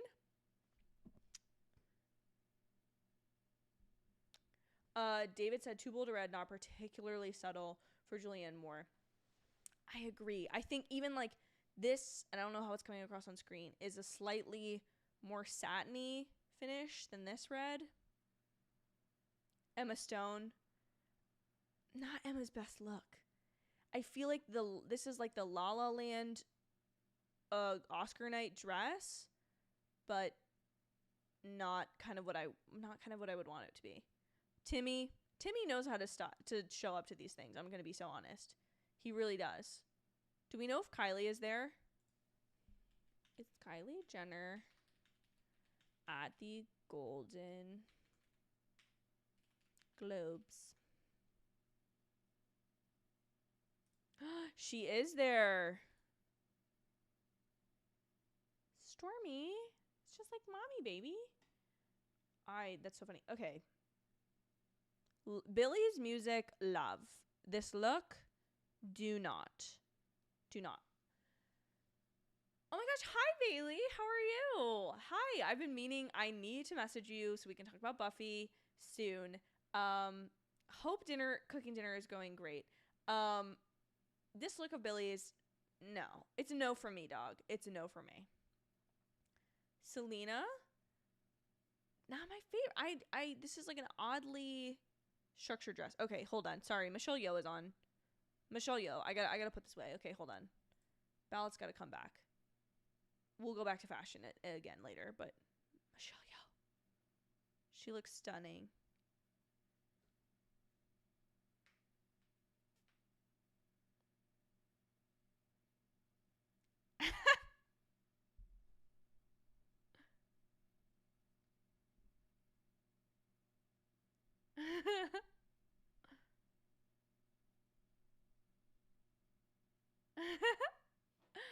I love Michelle Yeoh.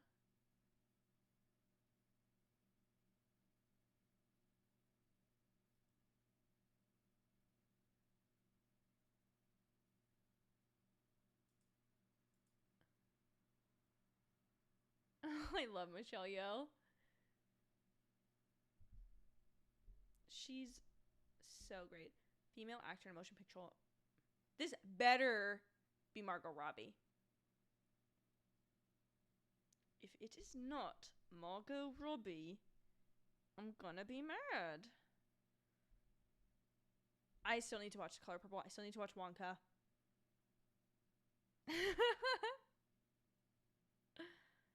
Aw, she's stunning. She's so stunning.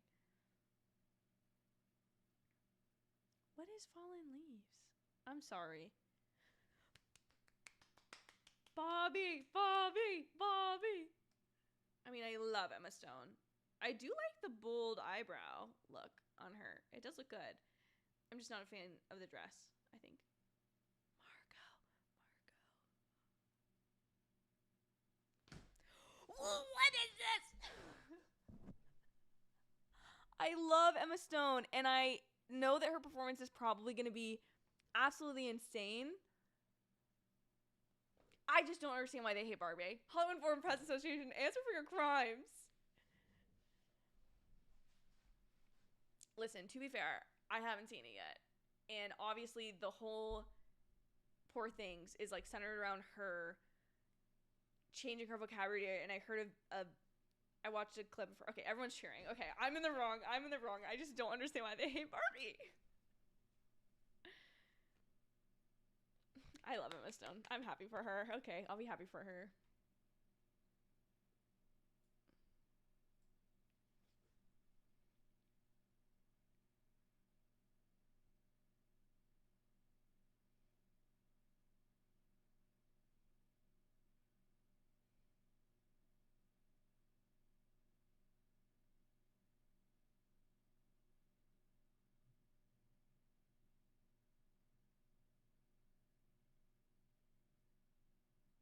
That's fair, David.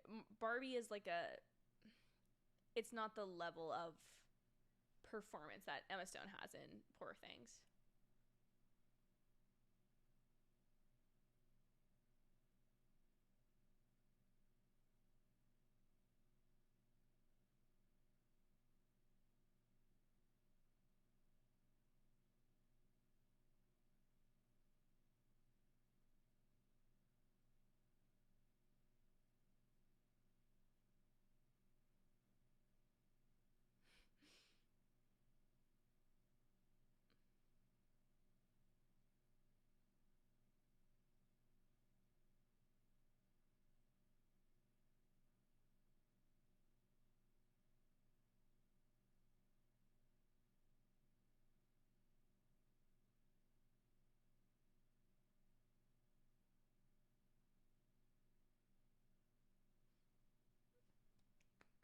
I'm so happy for her. I do agree. I haven't seen the film, but from now that I genuinely think about it, I'm like, no, she has a phenomenal performance.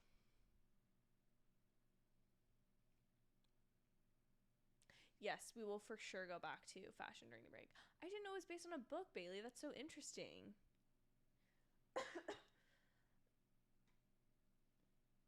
this is Killian Murphy, right? We're all accepting this. I do love Coleman Domingo, and I am mad at myself that I haven't watched Rustin. I haven't seen Saltburn. Oh man. Okay, hi Barry. Hi.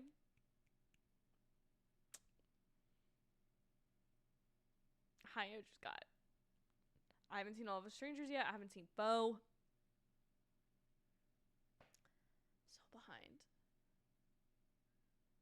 Yup.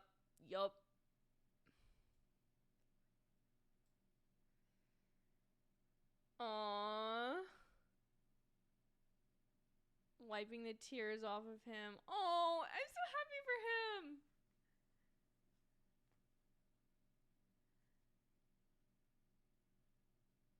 John thought it was okay. You know what's interesting is, as much as I was like rooting for oh, this is kind of epic with the Oppenheimer score in the background. That's kind of win for best score, right? Oh, I'm so happy for him. I'm assuming he's gotten nominated for Peaky Blinders before.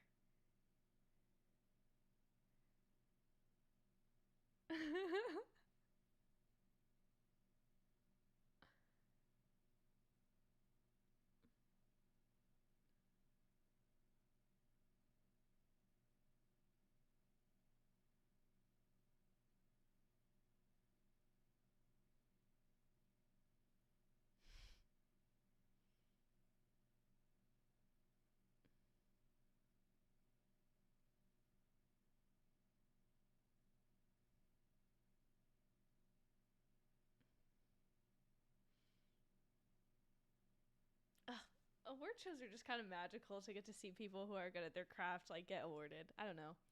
I get a little emotional every time I watch one of these.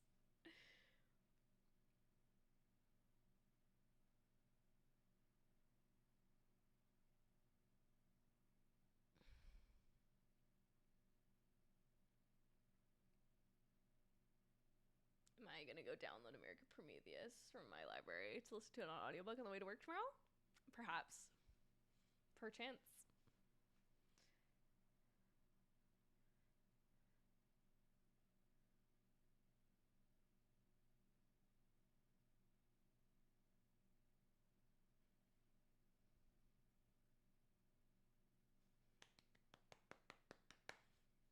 Congrats. I'm so happy for him. Poor Bradley. I do feel bad for Bradley Cooper's a phenomenal actor. He never gets anything at these things.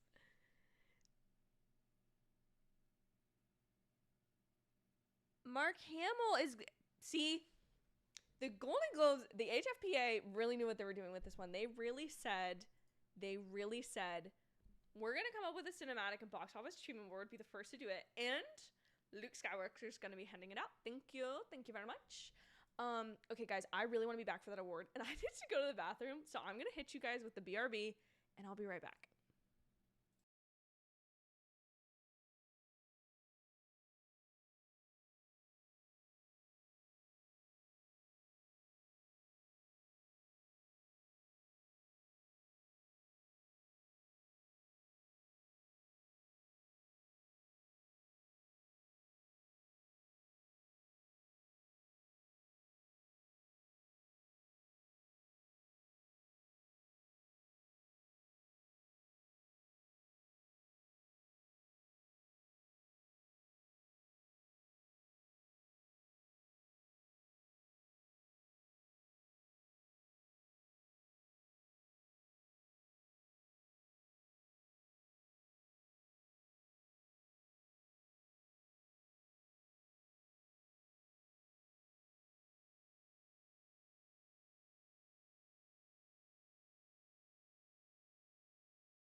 I almost let myself go too long with muted. Sorry, I found I found some goldfish. Stream is officially sponsored by Goldfish in my Joel Pedro Pascal water bottle sticker. Thanks to everyone. There's 11 of you. Woohoo! Okay. I'm gonna try not to be loud about this. I'm just sorry. I need.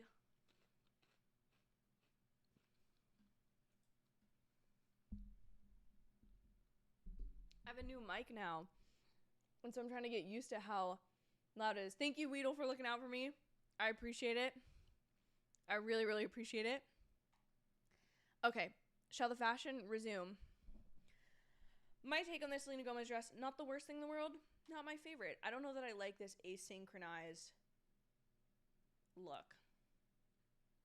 This is very... Quinta, 10 out of 10. This is a 10 out of 10. Maybe a 9 out of 10, but something. Sorry, I don't want to crunch too loud. Bill Hader and Taylor Swift selfie at the Golden Globes. That's important. Pedro, what did he do to himself? Let's Google it. Oh. Sorry about that.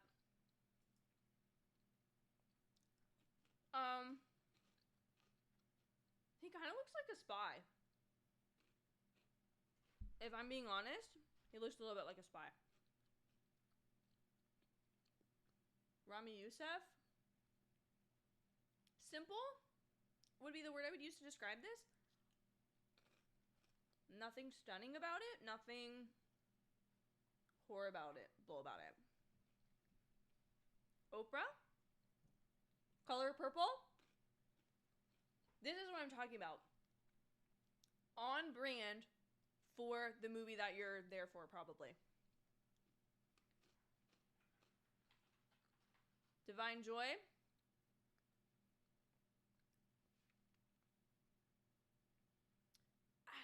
I like the top, and I like the red velvet, but I don't know how I feel about the bump out at the hips. Sorry, guys. I have my microphone away from me because I'm trying to eat these goldfish, and I don't want to be, like, crunching on goldfish in front of you. Sorry about that. Hunter Schafer. Oh, you can't really see. This looks cool in this photo. Let me see if I can slide this out. Cool in the photo, but I don't know how I felt about it when she was just standing there. You know what I mean? Natalie Portman, 10 out of 10. Maybe it's just because this is my, like, personal... What am I moving? More of my personal taste. Is it also on brand? Because these are, like, May flowers, but December ice. May, December? Thoughts? Opinions? Sorry, guys. Oh my gosh, why did my concurrent viewer just show up to 21? No, sorry, Daryl. Was not trying to get on to you. I was just like, I had pushed my mic this way. Again, I'm still trying to get used to it. It's a new mic. President Barbie. I like the gold. Good dress for January, but also this is in LA. Maybe not my favorite Issa look, if I dare say. Okay, we're back. Original score. I put...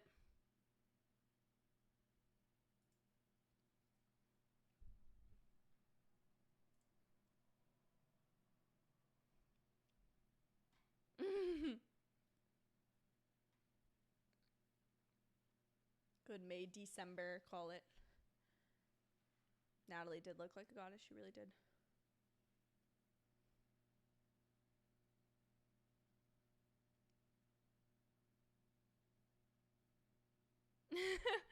Talking about the length of naming of the categories. That's hilarious. Welcome to all of you who are joining right now.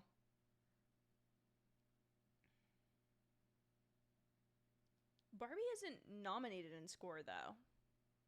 Are you guys talking about original song?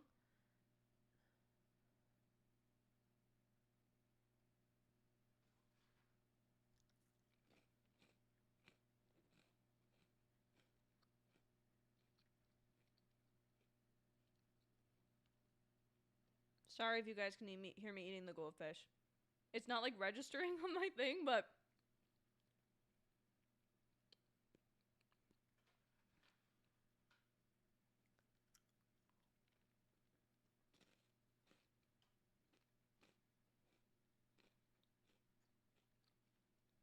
Spider-Man Across the Spider-Verse score was incredible. Oppenheimer, though, like, you could pick Oppenheimer out of a lineup. Hi, Reagan! Welcome to the stream!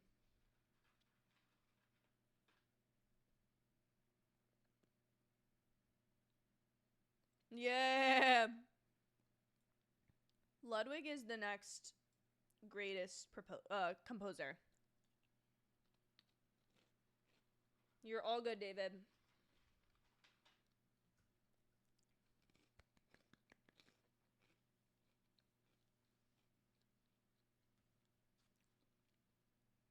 Ludwig Göransson. If you grew up with movies where Hans Zimmer was a composer, Ludwig Göransson is the new version of that, I think. He's so incredible. And if you've watched like the making of the Mandalorian special on Disney Plus, the way he explores how they create all the sounds to make it feel like Star Wars but unique, stellar.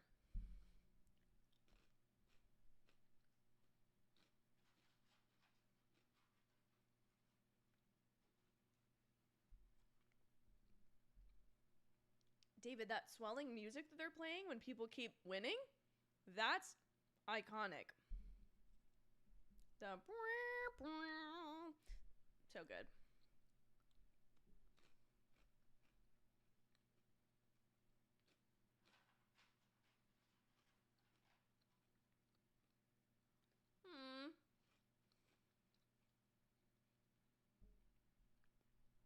I will never get over people thanking their spouses at these. It's so sweet.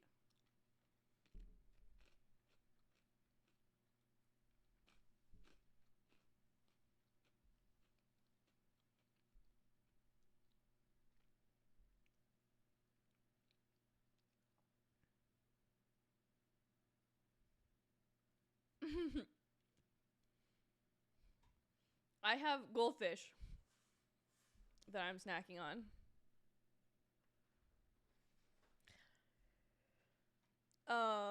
I have what was I made for? If I'm just Ken one though, that'd be very iconic.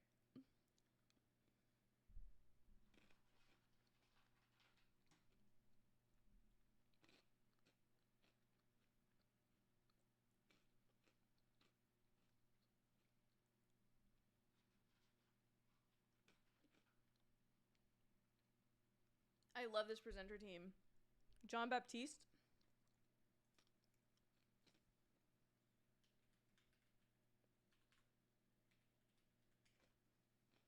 No. He just won a Grammy last year.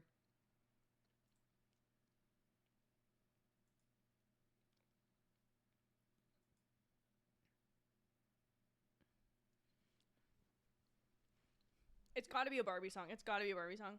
Go Dua. Go Dua. They're just panning back and forth. Can where see love she sees friend. Oh my god. If Jack Black was on stage though. I love Lenny. That's my Cinna.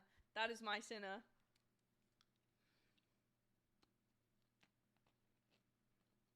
It has to be what was I made for.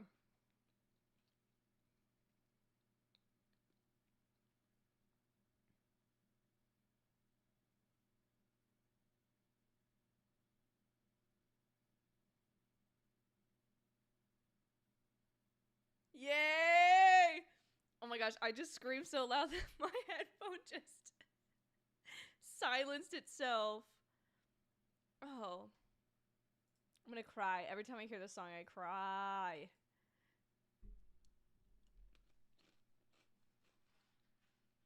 This song is gonna sweep.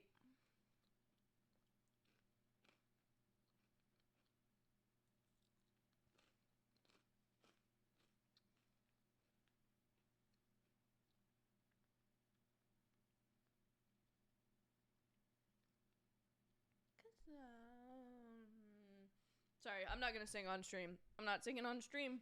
Oh, Greta crying.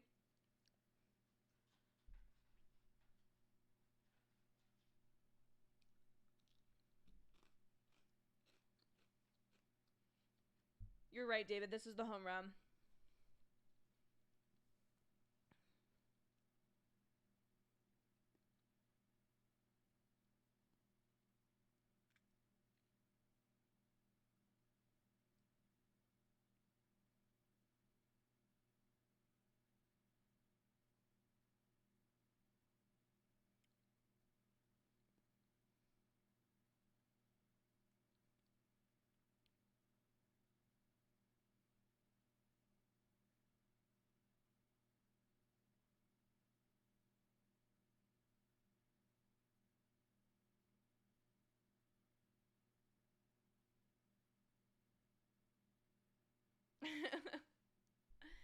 Yeah, I'm not a fan of Billy's outfit. I love Billy's talent. I love Billy's songwriting, and I love her music, but I just can't with that outfit. I know, Reagan, those streams were so long ago. That's wild.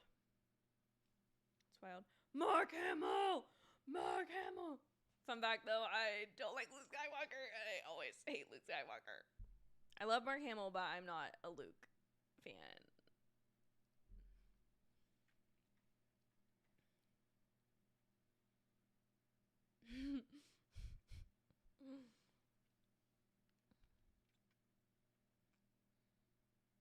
I'm so pumped for this award.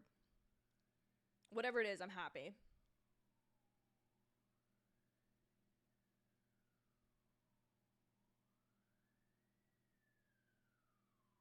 Oh my gosh, did someone just break something?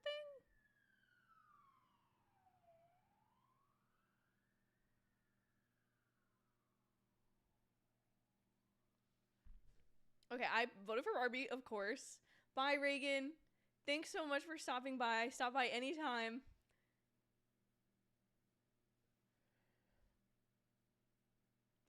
I think about this movie, I will cry. I cannot be allowed. They're showing actual trailers for them. Once again, another movie that I saw during... Let's see. Did I not cry during any of these movies? I didn't cry during the Eras Tour. And I didn't cry during Super Mario. And I didn't cry under John Wick. But I think I cried in all the rest. I don't think John Wick Chapter 4 was the best of the John Wicks. But it was great.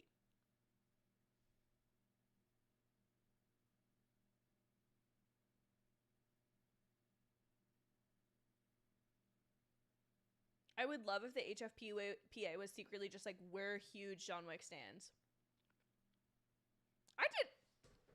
I can't with this movie. If you guys saw my review of Dead Reckoning, I don't understand how you can put out a part 1 and then change the second movie to not be part 2. I'm just confused.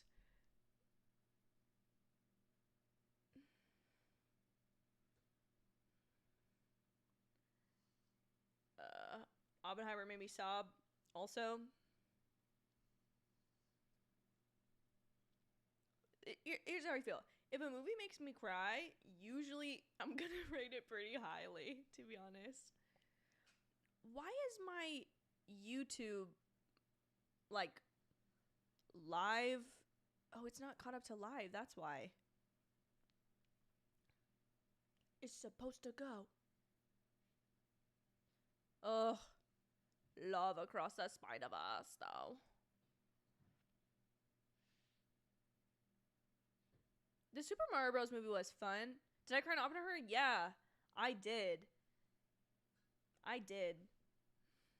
That night, I saw the day I did Barbenheimer. I cried pretty like a devil. Listen, I'm never gonna apologize for being a Swiftie.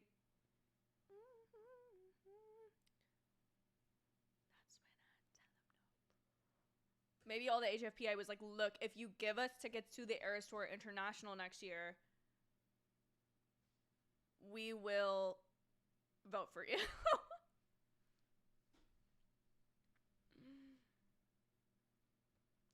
Golden Globe go to? Yes! Yes! That makes me so happy that Barbie won. You guys ever think about death? Listen.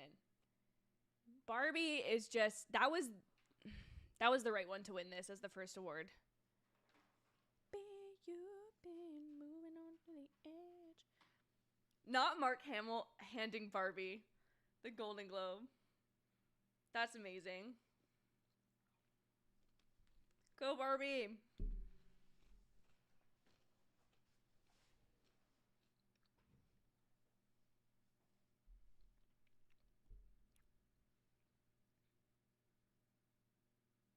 Aww.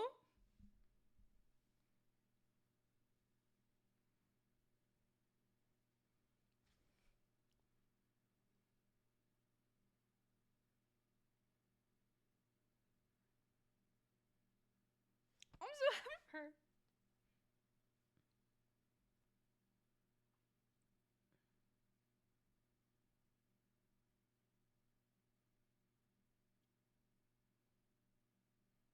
Her dress is stunning.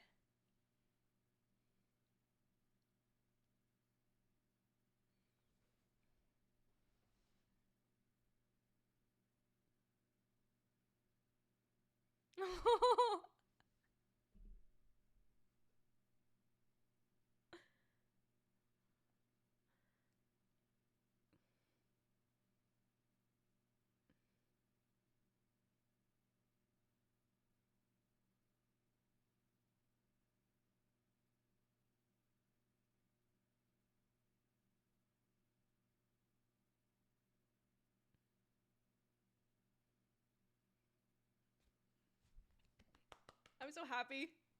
Should Barbie come up front for this? I think she should. Oh, wrong side. I spent not a good amount of money on this, but I'm very happy about it. The joy this and all the other times I've purchased Barbie this year, like the movie, I just... Thank you, Greta. Thank you, Margot. Thank you, Hollywood Press Association. Thank you, Hollywood Foreign Press Association, for awarding this movie and for creating this award. Thank you. Okay, she's going back. Why is Robert Downey Jr. in this commercial with a clown? I don't like clowns. I know, I really should have showed up in full Barbie attire. How did I expect it to win? Not be wearing pink. Okay, I gotta stop eating these goldfish. Okay, are we going back to fashion for the break? I do really think, though, that award is going to end up changing these award shows for the better, and I'm very happy about it. Oh my gosh, there's a commercial with Sam from The Last of Us. Kevion. Aww.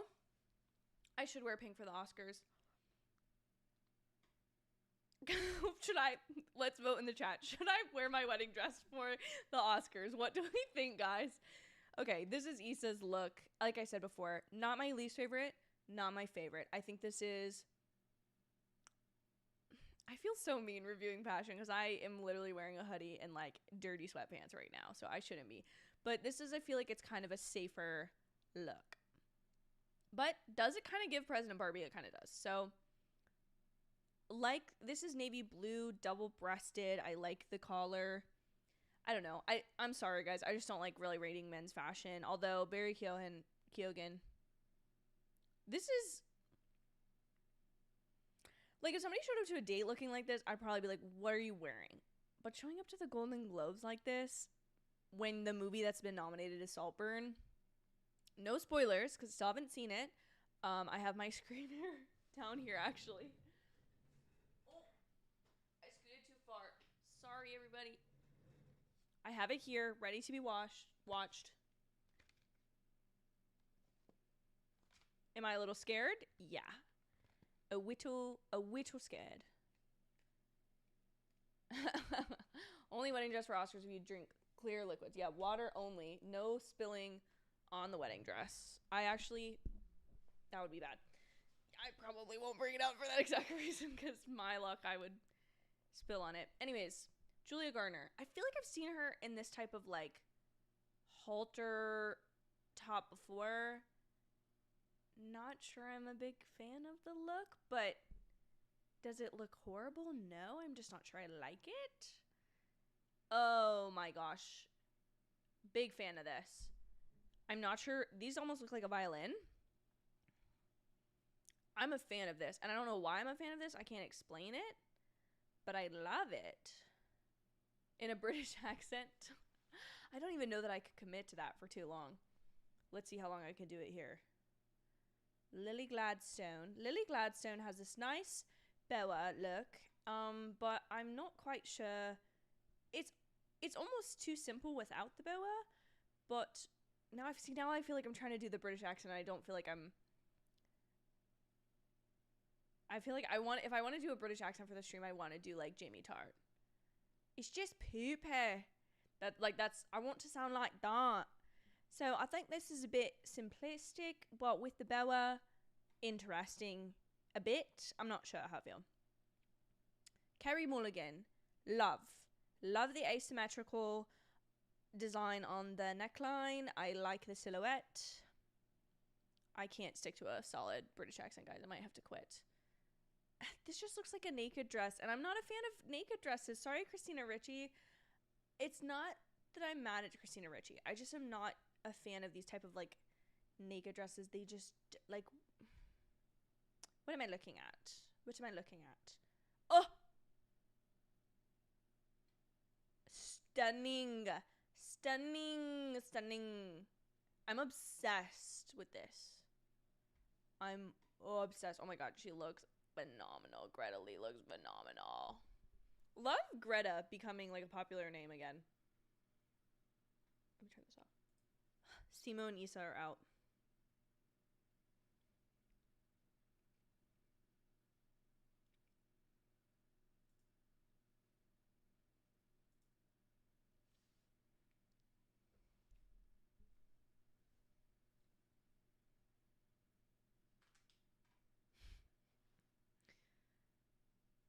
I just love Simo.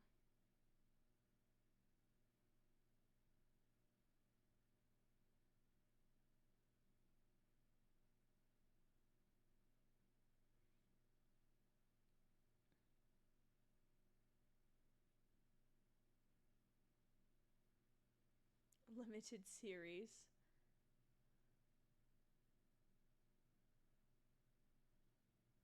Daisy Jones in the Six. Literally one of the most phenomenal books ever.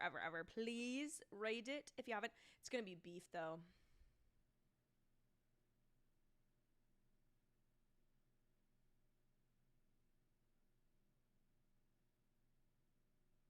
I love Daisy Jones in the Six.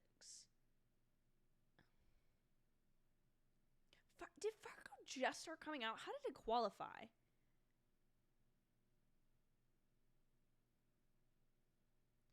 The Lessons in Chemistry show is so much better than the book. I literally cannot express that enough. The book, no offense, not the biggest fan of. Yeah. I feel like I gotta watch Beef now. Steven Yeun, congratulations. Ali Wong, congratulations. Listen, I don't want to steal Beef's thunder, but Beef has already, been up here twice. I feel like we should talk more about Daisy Jones and the Six. How great of a book it is. I still have to finish Lessons in Chemistry, but I did read the book, and I love that she's standing for them. Also, Brie Larson looks stunning tonight. Stunning. Hopefully we'll get to her in the fashion eventually. Okay. here's what I don't understand about these award shows, right? They put Beef way back there. Succession's way further up. Beef is all the way in the back. And yet, like, I guess the television production team chooses where people sit and creates the floor plan. And then the Hollywood Foreign Press Association is actually who's voting on it. But, like, you'd think they'd know, like, a little bit, like, hey, here's kind of the front runner shows.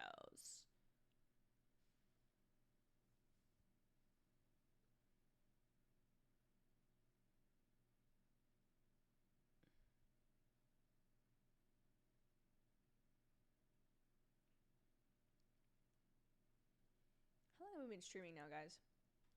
Jeez, you guys have almost been going through 2.5 hours. Y'all are troopers. Troopers.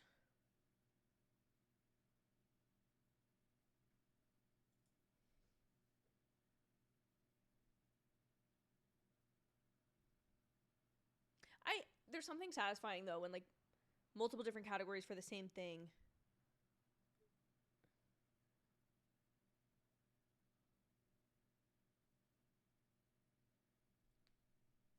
Bear, bear, bear, bear, bear, bear, bear.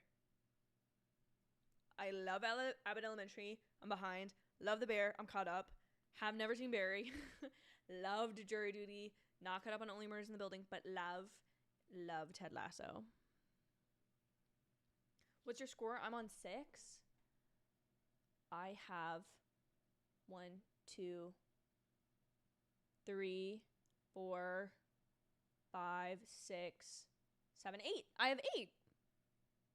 Not half bad if I didn't say so myself. Please, everyone, go watch Jury Duty. I'm gonna make a homework spreadsheet for y'all and post it on the community tab. The Only Murders in the Building theme music really does something to my soul. Oh, Ted Lasso just about to make me cry thinking about it.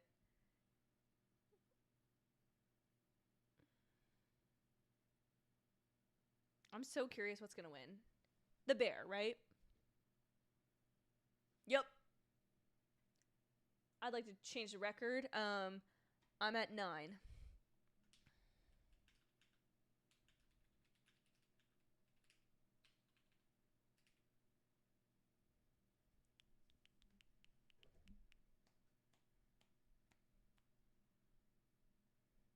The Bear, if you watch a lot of stuff, you gotta watch The Bear, even just for some of the cameos.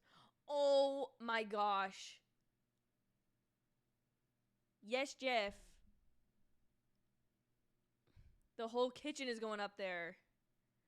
I love it.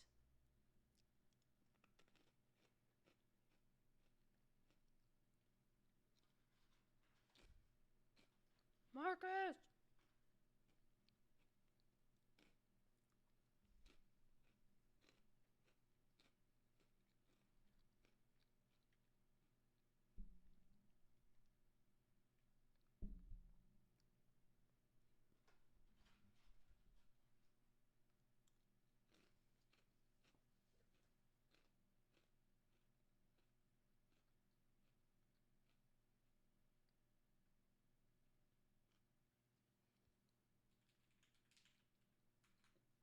I love you, Nat. Have a good night.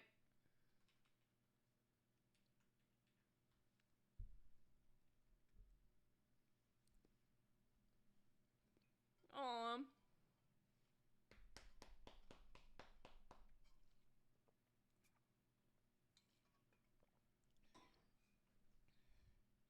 I'm sorry to my friends at Ted Lasso. I feel like they'll sweep Emmys, though. That's what I think is very interesting about having these back to back, basically, is because I think that the Emmys are gonna give. If I had to bet right now, Succession and Ted Lasso and probably The Crown are gonna dominate the Emmys. But here, that's not the case. So what? Okay, what's nominated for Emmys? Then I need to. No, I already checked this list recently. Because I want to catch up to.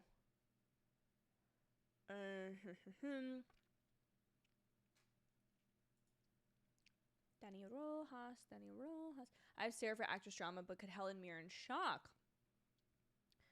Here's the thing. CBS would eat it up if Helen Mirren shocked because that's for their show.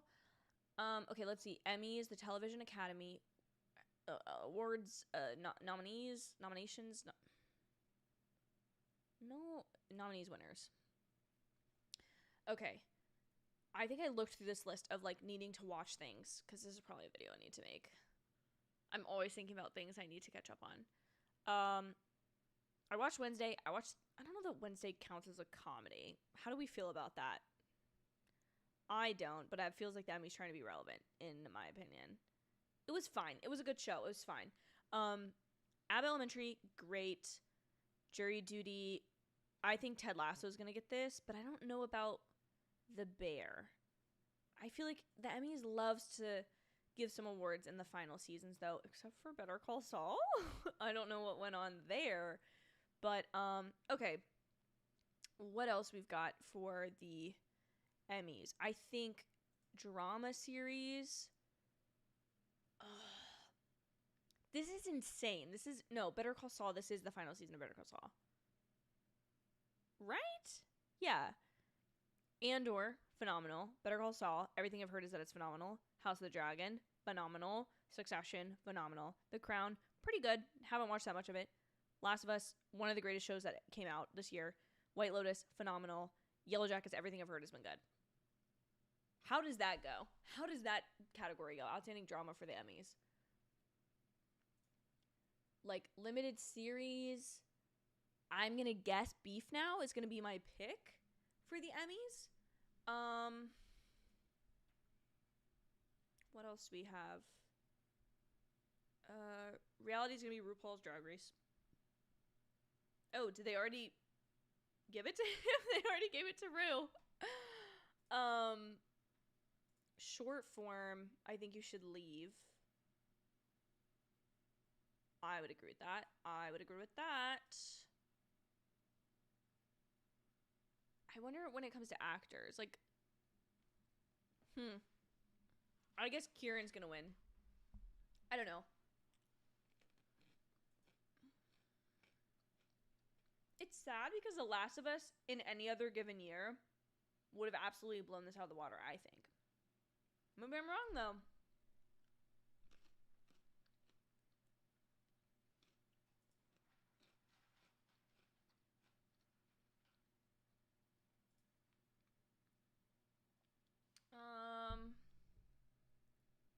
Let's see. Writing for... Okay. Giving Jury Duty a nomination for writing feels weird to me because it's mostly ad-lib. So I feel like, oh no, my iPad's gonna die. I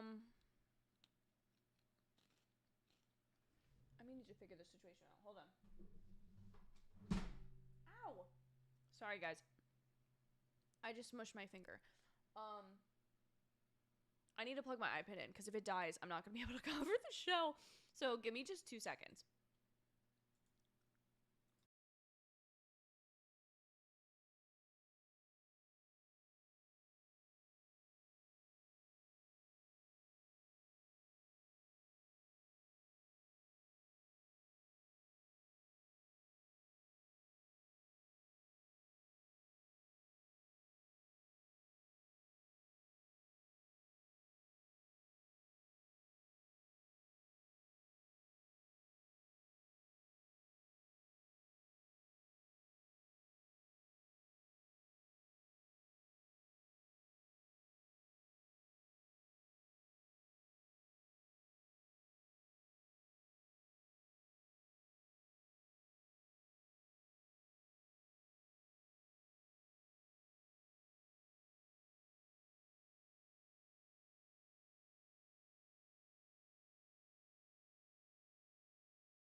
Every single time I keep clicking what I have labeled as live stream, which is what I usually use, but since I messed up my settings when I hopped back on OBS for the first time this year.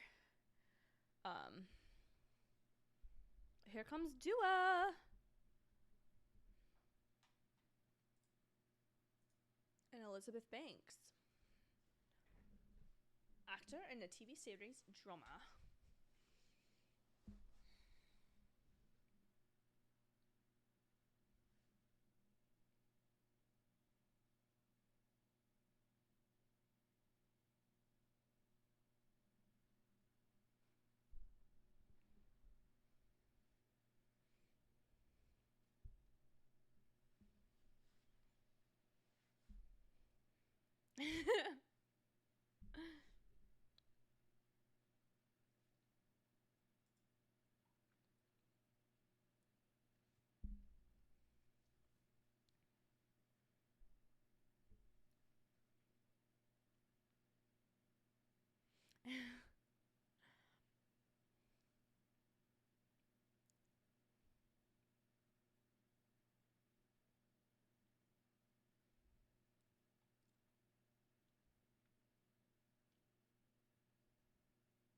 High and low whimsical mix of high and low class. Where is it? I think I voted for Sarah Snook.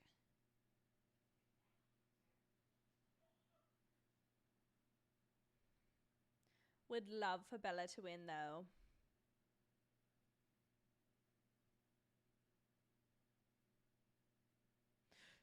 Sarah.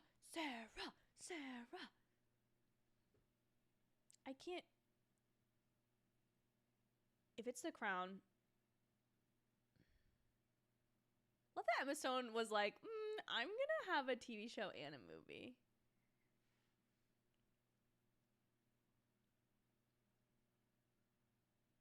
Yes! Go Succession Squad. Oh, I love the bow in her hair. That's the most unshiv thing ever, but I love it. I need to see the full dress before I can give an opinion.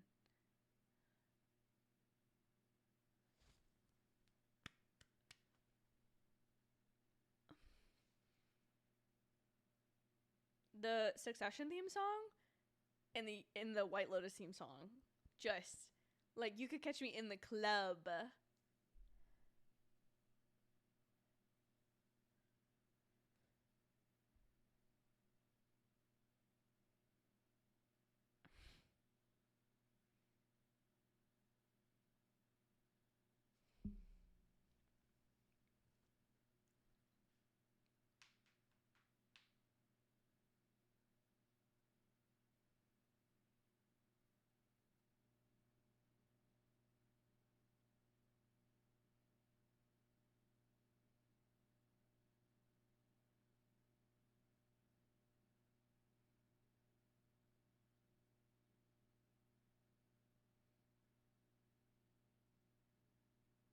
Most of the wins, I feel like I'm just bad at voting for things that I haven't seen when they're in a category that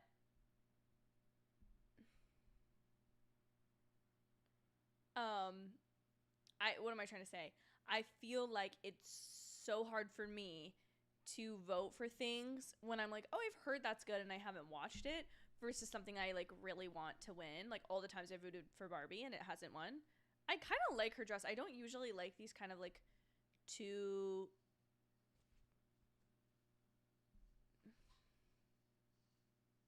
Hey, Suits come back.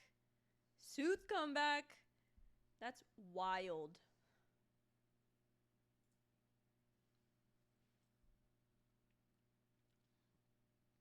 Love Harvey from Suits.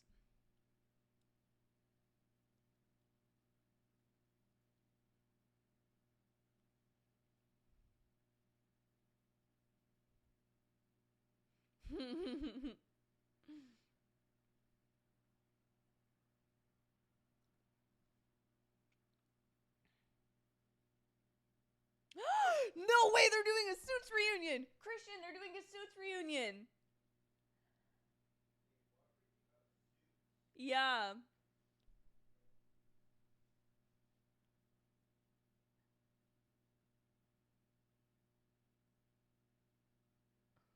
I literally actually never like was watching Suits. My husband was watching Suits, and I just kept like catching bits and pieces of it. Okay, guys, honest opinion for my followers. Honest opinion.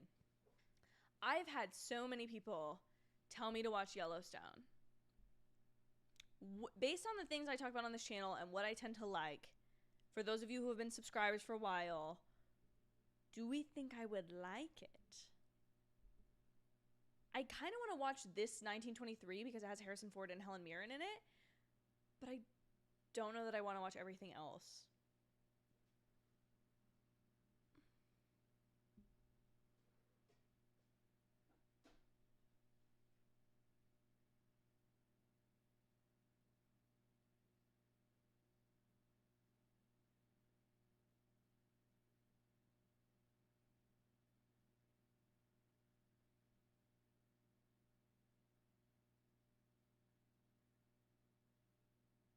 Is this Crown 5 Part 1?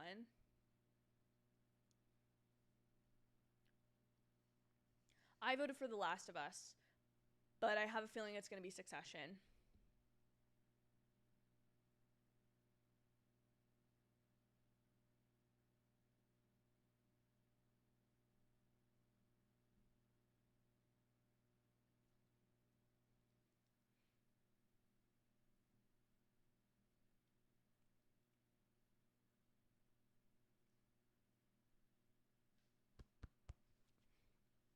Talk about something that made me cry every single time I even thought about it.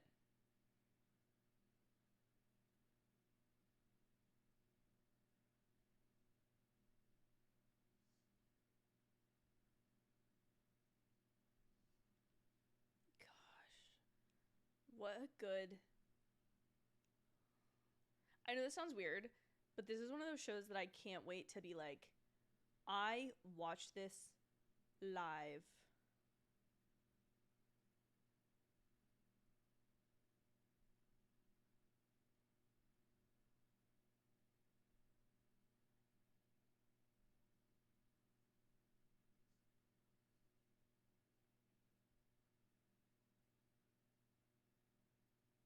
And also, I'm confused about the morning show. I watched the first season, started the second season.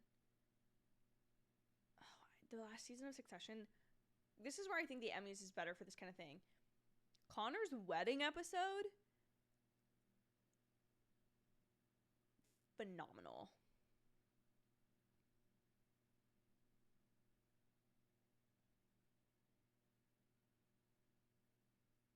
Gosh, I love Succession.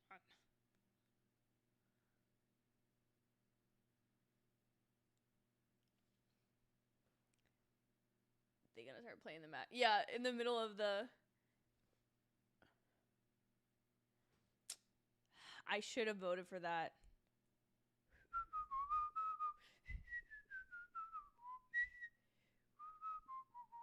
So I do like Taylor Sheridan stuff. I really like... I haven't seen any of his shows, but I really liked Wind River, and I've seen Hell or High Water, which I think is phenomenal.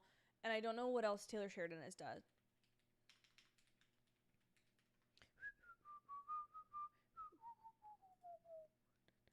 I never watched Tulsa King, and I never watched the Mayor of Kingstown show, because I don't think I have Paramount Plus.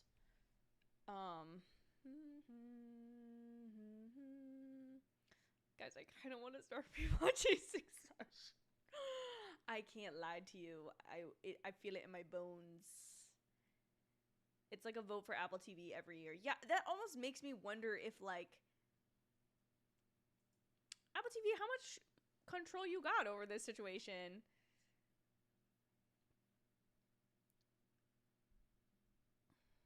Although Ted Lasso...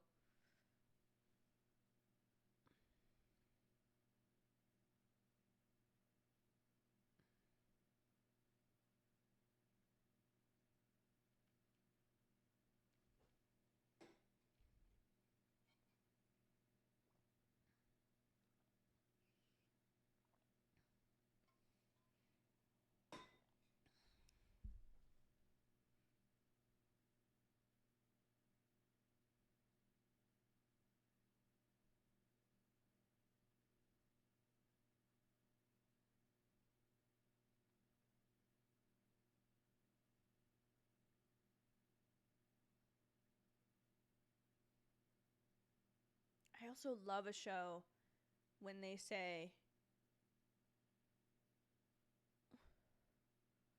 when they're basically like, we're ending it here. This is where the show ends. Always the show is better for having a predetermined season run and ending, I think. I like Jennifer Aniston's hair shorter like that. It looks good, in my opinion. In my humble opinion. This is way shorter than the Oscars, and they have twice the number of awards. Okay, whoa, I don't need to see Timothée Chalamet and Kylie Jenner getting that close. Happy for them, but I don't need to see it. This is way shorter than the Oscars. I think it's because I think they let people talk longer at the Oscars, but they've really been like no long speeches this year, and I feel like at these award shows, you guys weigh in, because obviously you guys all have great opinions about film and television and stuff, but I feel like I would rather hear these people talk longer for their awards, and I don't understand why they get cut off, because like, if I'm watching this, I want to hear them talk, right? If you're nominating things that people like, anyways, I think it all just goes back to like, if you nominated Avengers films and Avengers people won, people would want to hear them talk. Fernando, I was so hoping you were going to be able to show up to the stream. Welcome to the stream. So far, my best dressed is probably either, hold on, let me hide the ballot, is probably either Greta Lee, who's in this stunning white dress, or Ayo Edebiri. I really need to learn how to say her name since I'm such a big fan. Ayo Edebiri. Where is she? Here. Love. I do get that, David, but I'm also like, I feel like everybody just says thank you to who they need to say thank you to, and not too many people really think like I love an inspirational Oscar speech. I love. Oh, Natalie Portman is also great, David, but I think something about Ayo's dress I really love, and really love Greta's, but let's keep going. Let's keep scrolling. Sorry. This is probably a lot on screen. Do not really like this look for Riley Keough. Not a fan of this. I'm sorry, babe. I don't love it. Jeremy, love this look. Okay, I know I said earlier that I don't like to rate men's looks. This just, it's a good look for him, I feel like. Relaxed look. I feel like him in like a tux would not have really given the same vibes. Oh! Mother. This is giving mother. Stunning. Classy. Stunning. Gorgeous. Beautiful. Blah. Boring. I'm bored. Daniel. I like the all black look. I think this is the look of the year, with Jeremy Allen White going for all black. Also the same with Timothy going for all black. Natasha Lyonne. This is daring. When I said earlier that Issa was safe, this is definitely the opposite of that. Not the biggest fan of it, but I appreciate the risk here. And I appreciate the structure of this dress. And also brave for anyone who comes up and chats with her. You know what I mean? Jason Segel, classic. Exactly what I would have expected Jason Segel to wear, to be honest. Okay, this is not my favorite thing in the world, but I kind of like it. I don't know. There's kind of something, you know what it's giving? Sorry, and this is coming from someone who wore Converses on her wedding day. So, it's giving, I'm going to prom, but like I have my Chuck Taylors underneath. You know, like I'm wearing my Converse high tops underneath, which I kind of love. This might be my other best dressed, Fernando. Stunning. The structure of this is so fun and feminine and cute. And I love it. And with the pointy shoes, really the shoes are kind of giving in this one, and Ayo's dress. I also love the bear, Fernando. And I can't think of Adrian Brody's speech right away, David, but like most of the ones that have come from the directors or producers of the animated films that have won Best Animated Picture, I love. This is also like my favoriteest shade of purple. This is very stunning. I like Jennifer Lawrence in these kind of just flowy gowns. Like, her body just really complements it, I think. Sorry, we're speed growing. Reese's hair. Who let her go out like this? This is Reese Witherspoon. Reese Witherspoon, and you let her go out like this? This is not the worst look, but again, it's kind of...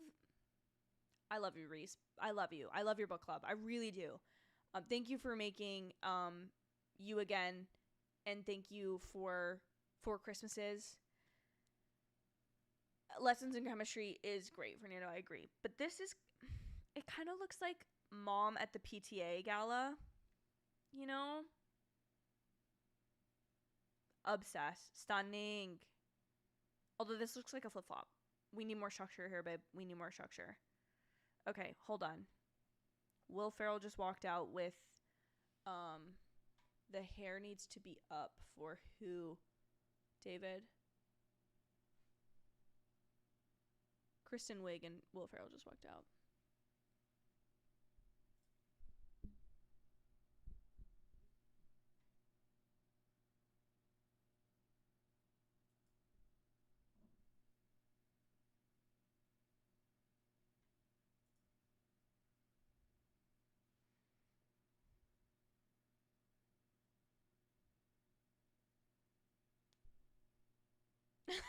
Fernando! I know, she needed somebody looking out for her.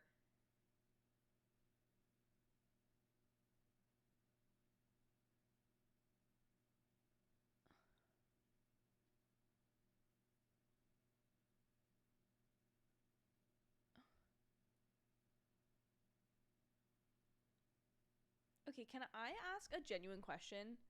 Why is Barbie not considered in the musical or comedy category? I know it kind of hits everything. I put Paul Giamatti. I love Jeffrey Wright.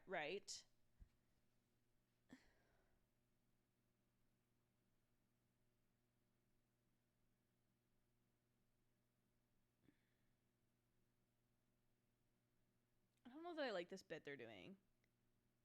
I like Kristen Wiig with the brown hair, even though she's basically unrecognizable. It makes her look very young.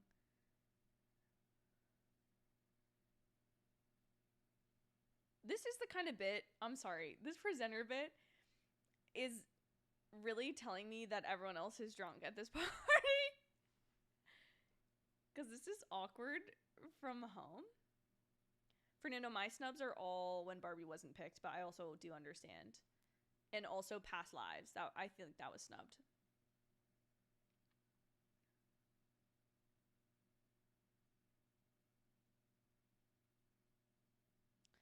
Oh, there's no actor. Yeah, because Ryan Gosling would be best supporting.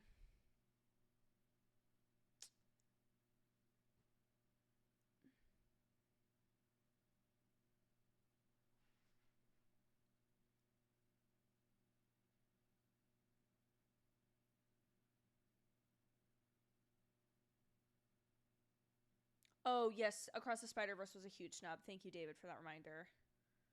The fact that that didn't win Best Motion Picture Animated, I don't understand it. I can't comprehend it. I can't understand it. Why does Nick Cage look like a Ken doll a little bit? Congrats, Timmy, for your nom. Matt Damon was great in Air. Love Paul Giamatti. Oh, thank you, Fernando. Okay, listen, you guys think I'm crazy. Joaquin Phoenix has like smiley, happy laugh eyes. Love Jeffrey Wright. Love him. I want to watch American Fiction. It has Sterling K. Brown, Issa Rae, Jeffrey Wright, Tracy Ellis Ross. Lots of peoples.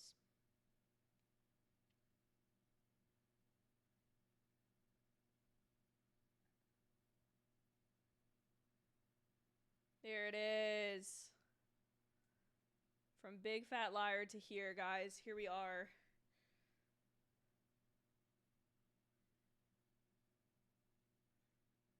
don't know. See, this movie's so bad. Please, if anyone from any of the marketing lists I'm a part of, if anyone from any of the studios is watching, can I please get a copy of Holdovers or a digital screener, please? I want to see it so badly. I'm just gonna have to wait till it's on streaming, I guess. Okay, let me do a tally of my score.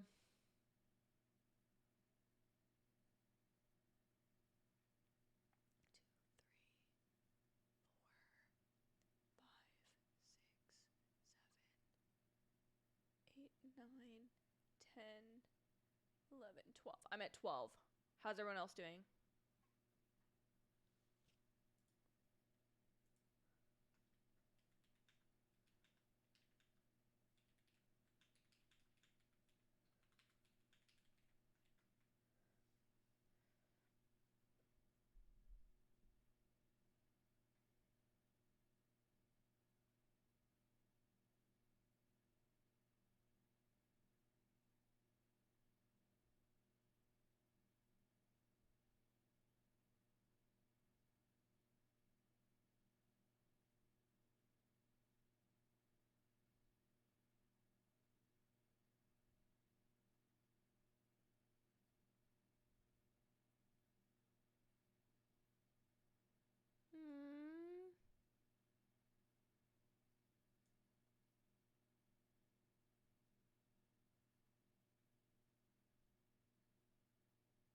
Oh, he shouted out his son.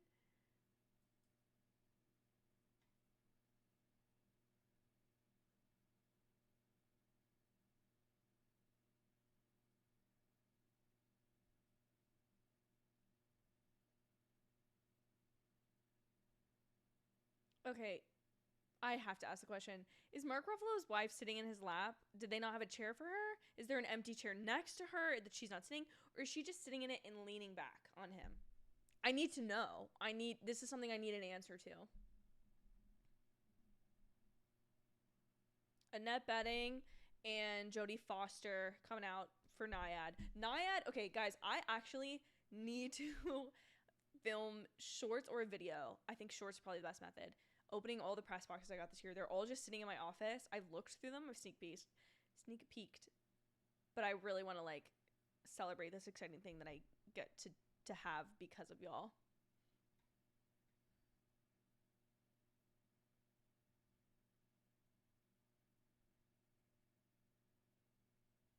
Also, I think Annette Bening came back from What If Season 2, and that's iconic.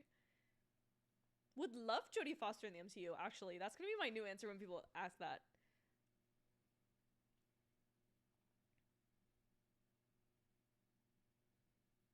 This is Barbie. I agree with David. Here's Barbie. Air was great, though. No, The Holdovers is going to win. I think The Holdovers will win over Barbie.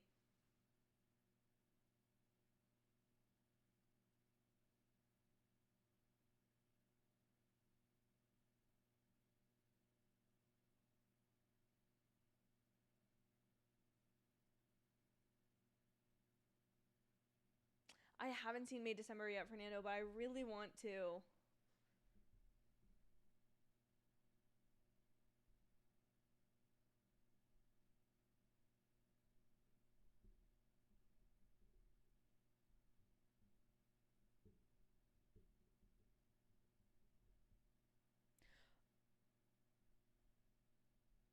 I'm sorry, May December a comedy or musical?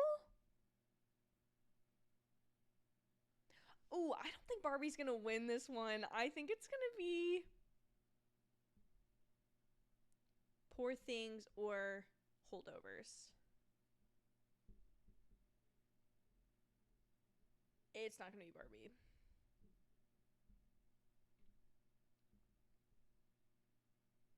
Yeah, there you go. I saw what else was in that category now. After the way the night has gone. It's a trip based on a true story. I liked it. So it's actually funny? Because it looks very dramatic compared to everything else that's in that category. Like, all the rest of them were, like, jokes in... Okay.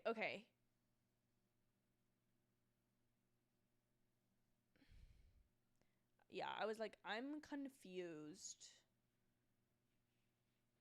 I want to see Poor Things now.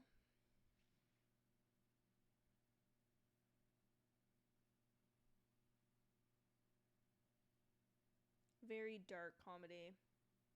I just don't know how you could adapt a true life story that's not like a business and or like about like a teacher having an affair with a child basically and think that that's, I don't know, that just feels odd to put that as a comedy. I guess Jojo Rabbit is also a comedy and that is literally about the Second World War and the Holocaust, which is horrible. So it can happen, I guess, but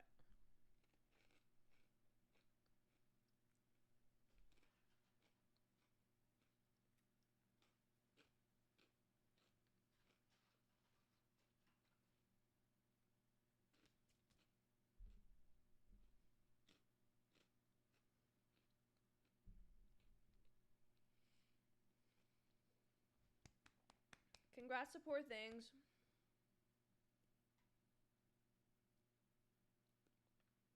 So we have female in a motion picture, I'm going to guess is next, and then we have best motion picture.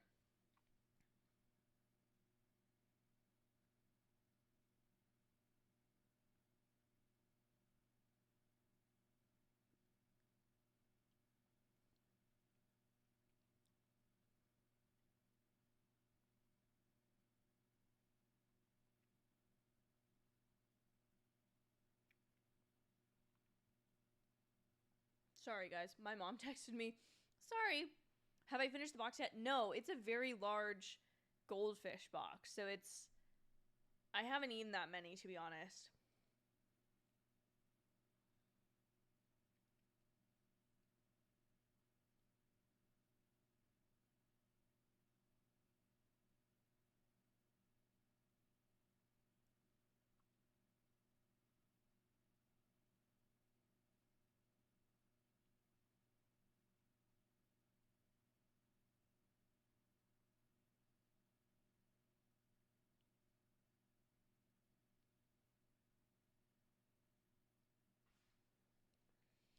Dun, dun, dun. Okay, I'm back. Sorry.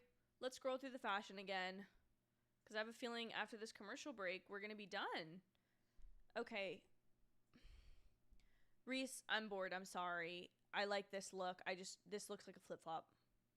We got to fix this. I really like America Ferrera's look. I like this. Elizabeth Debicki, I feel like this looks like something out of a Lord of the Rings movie. No, I haven't seen Yellow Jackets, Daryl. I really want to, but I haven't gotten around to it. Again, it's one of those things where it's like, I think it's on a platform that I don't have, or I haven't gotten around to being like, okay, I'm going to commit to watching this. But I like how monotone this kind of looks, but I'm not sure if I really like the dress, actually. Like, I like the color of it, but a different, I don't know, this cut looks too low. It looks unflattering. Jodie Foster, is it really that interesting? No. But do I expect Jodie Foster to be wearing like a really sequin thing? No. I don't know that I like it that much. I like Annette Beddings way more. Like, if you're going to compare the two, I like Annette Beddings. Greta, this feels very like, I feel like somebody put too much blush on her.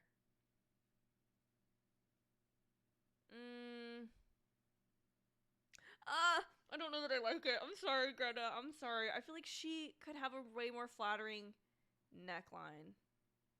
What's with the belt on Jodie's? Yeah, I don't know.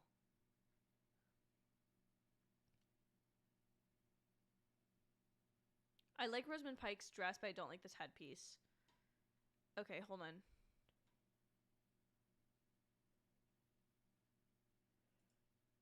Okay, let me pop this up.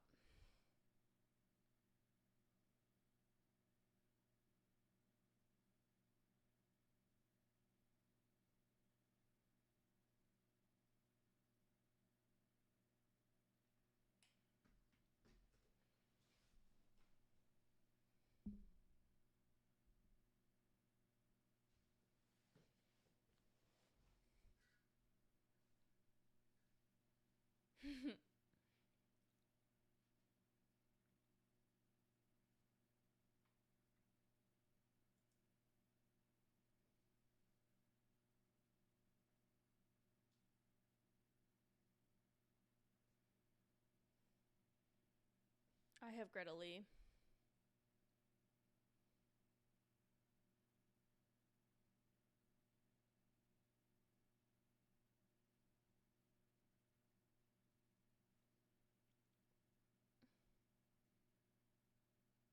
You probably are right with Lily Gladstone.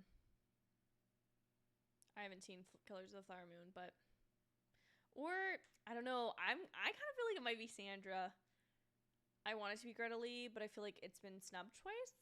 So unfortunately, Carrie, I don't really think you're in the running. Kaylee, I don't think you're really in the running. I'm sorry, babe. Oh my gosh, Jonathan Majors. Congrats to Lily Gladstone. I should have thought that through. I need to watch this movie. My thoughts on Jonathan Majors are just that I think once everyone started to drop him, I kind of had thought that this might be the case. I think that Marvel did the best thing they could have by waiting to announce that they were going to fire him until the legal ruling came out. I think that Disney as a corporation really did the wrong thing with Johnny Depp and regretted it. And so they weren't going to do the same thing here. I think obviously all of what Jonathan Majors has been convicted of, I guess that would be the right word, guilty of doing, is horrible. He seems like a scary individual, a violent individual, and I'm very glad that obviously the evidence was found and that he was caught. I think I'm just it's a shame to lose a talent, but I don't think that it's a worse thing to keep supporting somebody who is going to actively being a horrible person in real life, you know? I'm sad for anyone that will lose out on work because of his personal actions. And so I feel for people like that, but I am ultimately just glad that he's been convicted, and I think that Marvel hopefully is taking the actions in the background that they needed to have to not have this verdict be shocking to them. You know what I mean?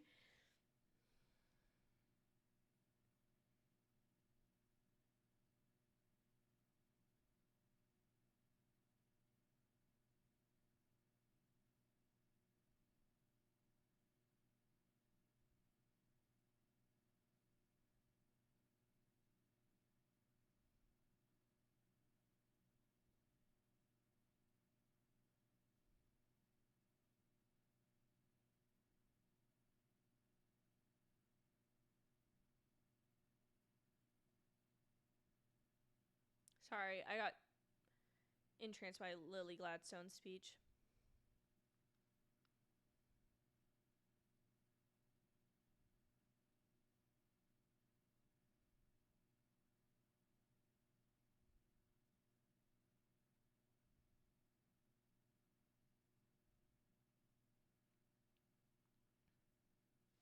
I need to watch Killers of the Flower Moon. I think it was hard to know I would be walking into a 3-hour movie that was going to be very tragic.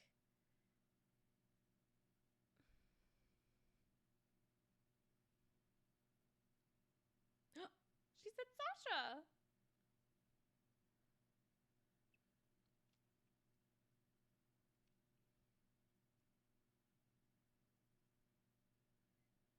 I think Oppenheimer takes top prize. David, I think 100%.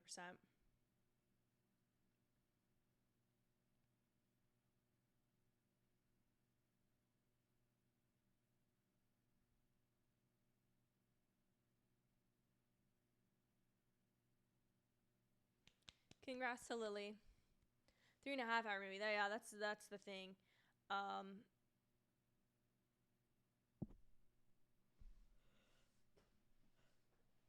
I definitely need to give it a watch. Sorry, guys. Now oh my gosh, I just hit my microphone. Last award of the night, everyone.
Anatomy of a Fall wins, I'm going to be a little bit more disappointed.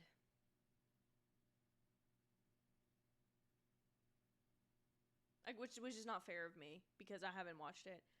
Is there not a Lifetime Achievement Award? You know, you're so right. I thought there had been in the past, but I guess there's not this year. I don't know. I'm intrigued by that, David. It's a good point.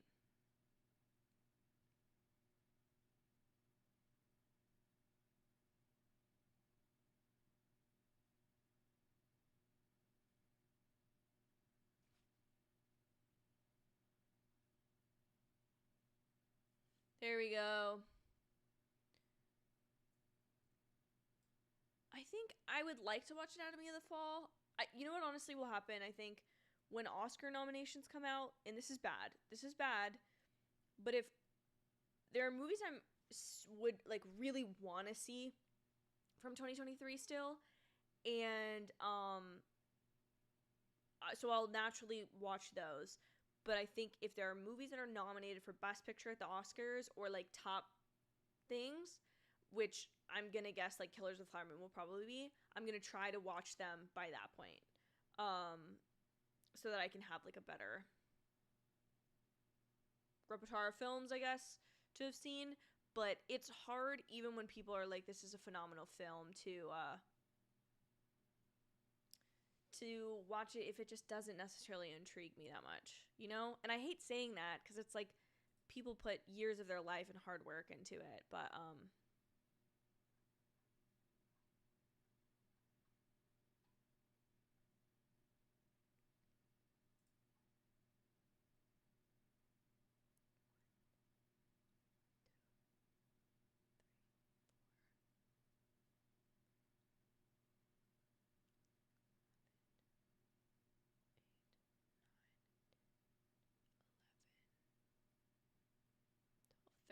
I got 13.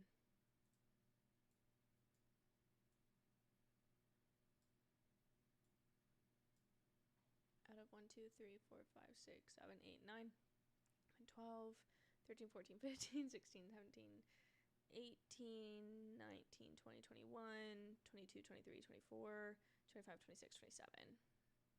Did I count this correctly?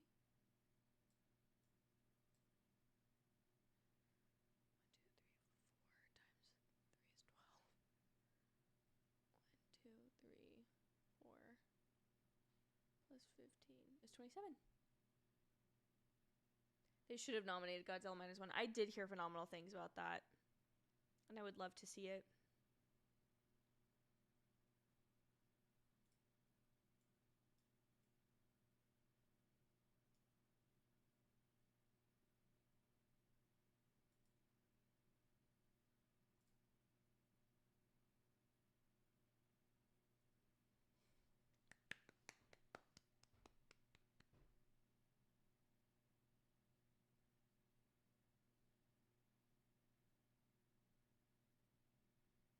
And that's the Golden Globes, folks.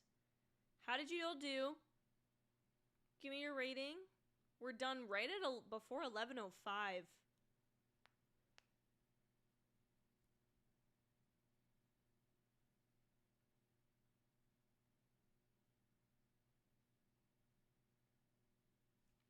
All right. There it is. So, what we've learned tonight is that Hollywood Foreign Press Association, I got 11 out of 21. You got 13 out of 27. Equally bad, but I'm on 52% and Sasha on 48. Well, there you have it.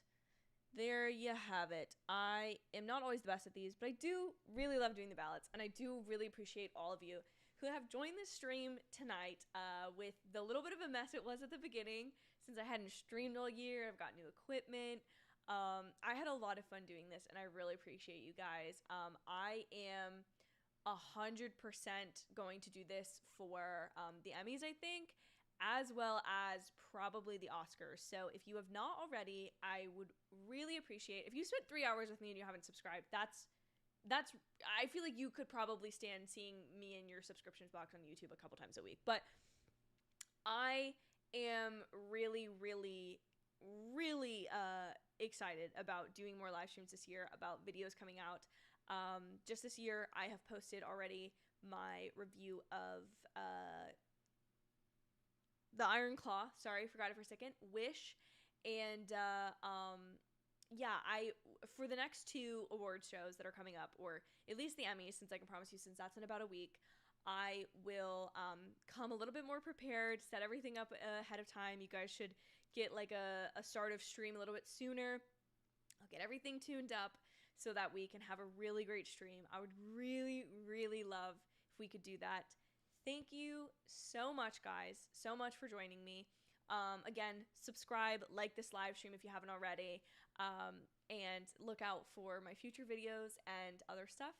And I appreciate you guys so much. I hope you have a lovely night, and I'll see you guys for the next one. Again, thank you so much. This is so fun. Every time I do this, I never regret it. You guys just make my night. Thank you. Have a great week. Be safe. Stay healthy, and I'll see you guys. My Nimona poster just fell for the 3rd time today. If that's not our way to end the stream, I don't know what is. Okay. Bye, guys. Thanks so much for watching.